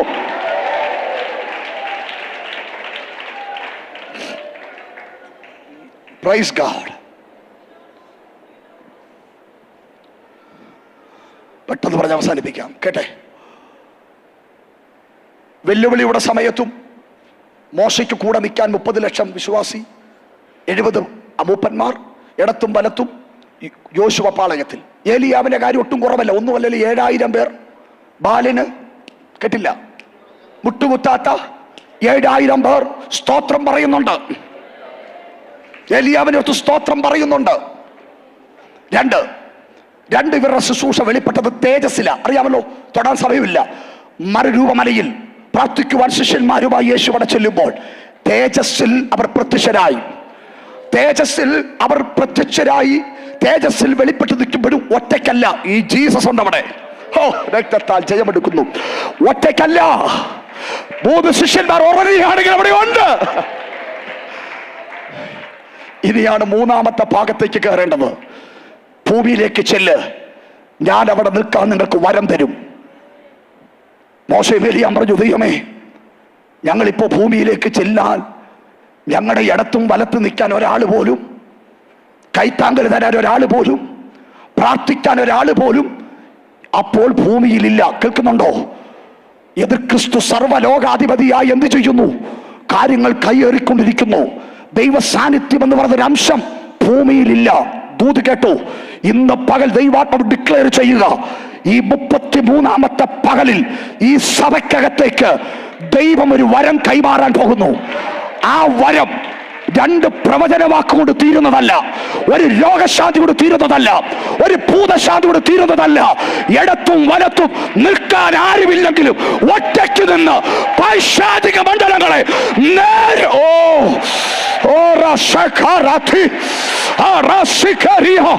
അത് പറയുമ്പോൾ തന്നെ സ്ഫോടനാത്മകമായ ഒരു വലിയ ചലനത്തെ സഭയുടെ മേൽ സ്വർഗം കൽപ്പിക്കുന്നു.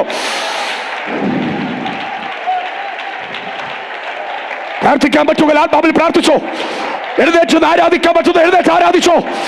നിയോഗത്തിന്റെ സമയമാണ്, നിയോഗത്തിന്റെ സമയമാണ്.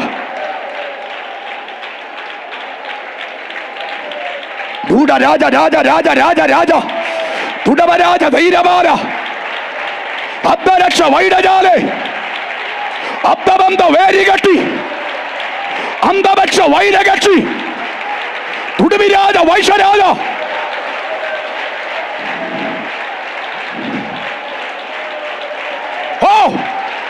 ഞാൻ ഈ പകൽ പ്രഖ്യാപിക്കുന്നു, ഇപ്പോൾ ഒരു വരത്തുല്യ ഒരു ഭയങ്കര കൈമാറ്റം ഈ സഭയ്ക്കകത്തേക്ക് സ്വർഗം കൈമാറുക.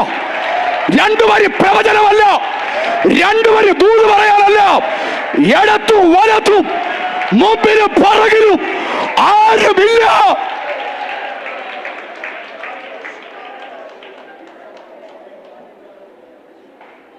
കേൾക്കുന്നുണ്ടോ? ഇന്നലെ വരെ നീ മറ്റുള്ളവരുടെ പച്ചയിലാ നിന്നെ. ഇടത്ത് മോശ, ഇടയ്ക്ക് ഹൂരും അഹരോനും യോശുവയും 7000 പേരും ഉണ്ടല്ലോ എന്ന്. പക്ഷെ ഇപ്പോൾ ദൈവം അയക്കുമ്പോ അന്നത്തെ കാലമല്ല ഇന്നത്തെ കാലം.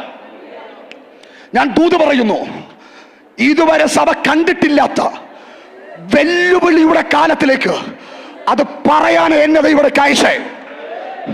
വെല്ലുവിളിയുടെ അതിശക്തമായ കാലത്തേക്ക് സഭ മാറിയാലും സ്വർഗം പറയുന്നു, അവിടെ നിൽക്കാനുള്ള വരം എന്റെ അപ്പൻ തന്നിരിക്കുക.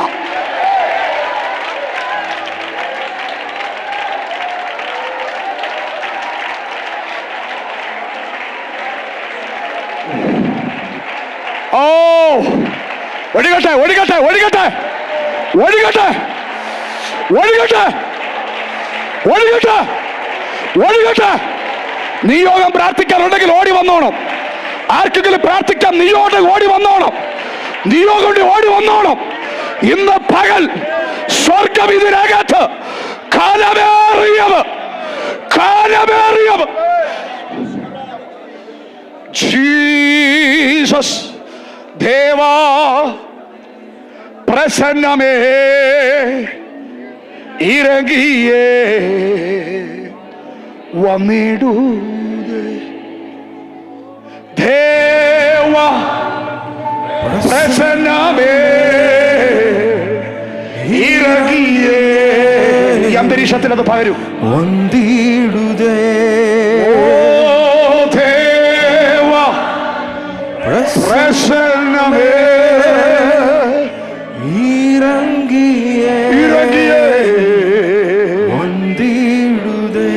ചേർന്ന് എല്ലാവരും ദേവാ പ്രസന്നമേ ഇറങ്ങിയേ വന്നിടുതേ.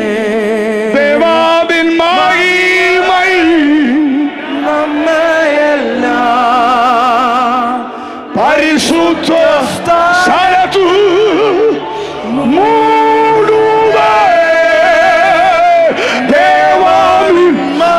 മഹിമൈ നമ്മയെല്ലാം പരിശുദ്ധ സ്ഥാനത്തിൽ മൂടുതേ.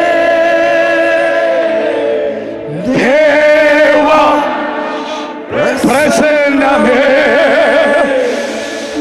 ഇറങ്ങിയേ വന്നിടുതേ. വെല്ലുവിളികൾ വെല്ലുവിളികൾ വെല്ലുവിളികൾ വെല്ലുവിളികൾ പിടിച്ചു നിൽക്കാൻ അസാധാരണമായത് ഇപ്പോൾ നിന്റെ മേൽ സ്വർഗം ഇടുക.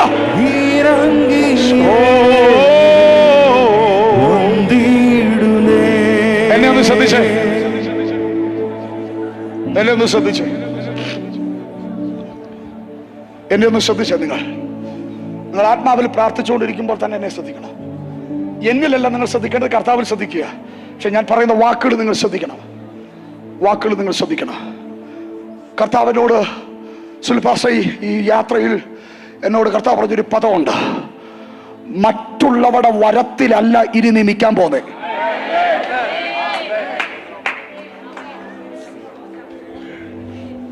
എത്ര നാൾ നിൽക്കും? അങ്ങനെ എത്ര നാൾ നിൽക്കും? മറ്റുള്ളവരുടെ വരത്തിൽ നീ എത്ര നാൾ നിൽക്കും?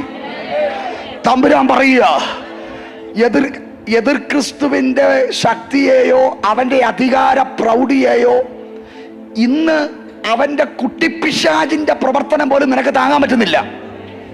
അന്ന് അവൻ ഫുൾ അതോറിറ്റിയോടെ നിന്ന് കാര്യങ്ങൾ കൈകാര്യം ചെയ്യുക.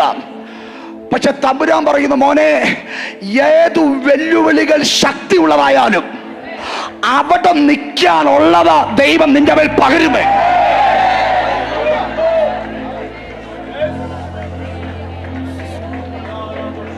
Jesus name, Jesus name, Jesus name. Touch the power, touch the power, touch the power. ആത്മാവത് തുറക്കട്ടെ. ഈ അന്തരീക്ഷത്തിൽ നിന്ന് ഇവരിലേക്ക് അതിൻ്റെ ഒരു ഒഴുക്ക്. Holy spirit.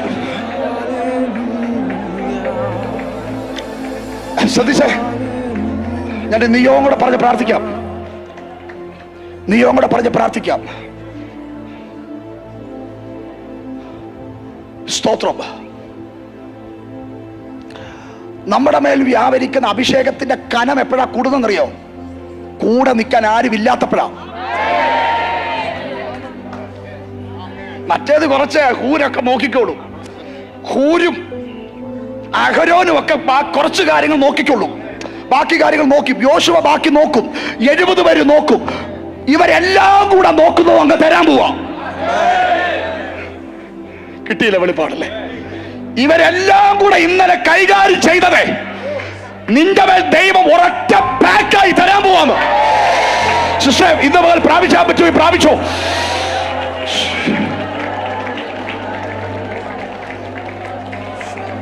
എനിക്കറിയാം, ഇത് ചുമ്മാതെ നിൽക്കുന്നൊരു കൂട്ടമല്ല.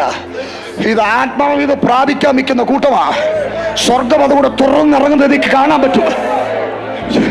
ചുമ്മാ എന്തെങ്കിലും കിട്ടി തൃപ്തിയാകുന്ന കൂട്ടമല്ലത്. അത് തരാം ഇത് തരാം പറയുന്നതനുസരിച്ച് പിള്ളേർക്ക് കളിപ്പാട്ടം കൊടുക്കുന്ന കളിപ്പാട്ടം കിട്ടി പോകാൻ വന്നവരല്ല. മൂല്യമുള്ളതും കാലമേറിയതും പ്രാപിക്കാൻ നിൽക്കുന്നവരാ.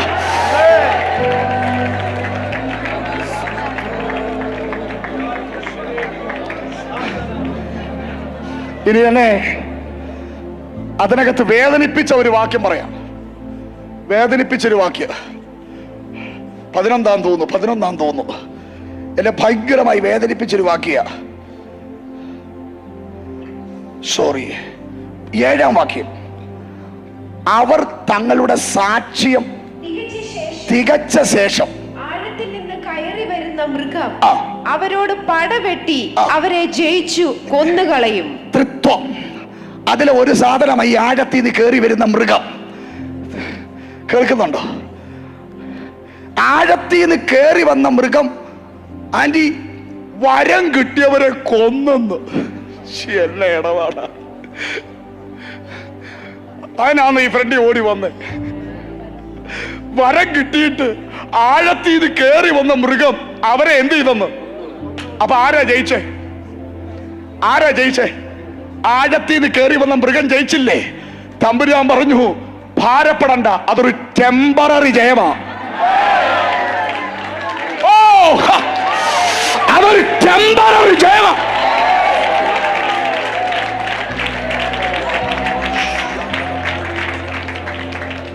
ടെമ്പററി ഉണ്ട്, പെർമനന്റും ഉണ്ട്.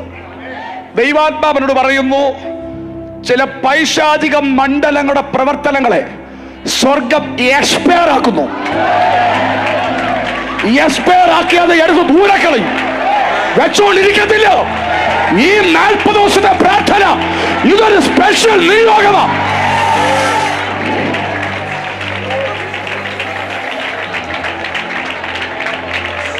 ആന്തരിക അവയവങ്ങൾക്ക് വേണ്ടി പ്രാർത്ഥിച്ചോണം. ജീസസ് പ്രാർത്ഥിച്ചോണം അച്ഛാ. നീ ശരീരത്തിന് മേൽ എവിടെയോ നീ അനുഭവിക്കുന്ന അസ്വസ്ഥതയുടെ ആ കെട്ട് ദൈവാത്മ വഴിക്കൂ.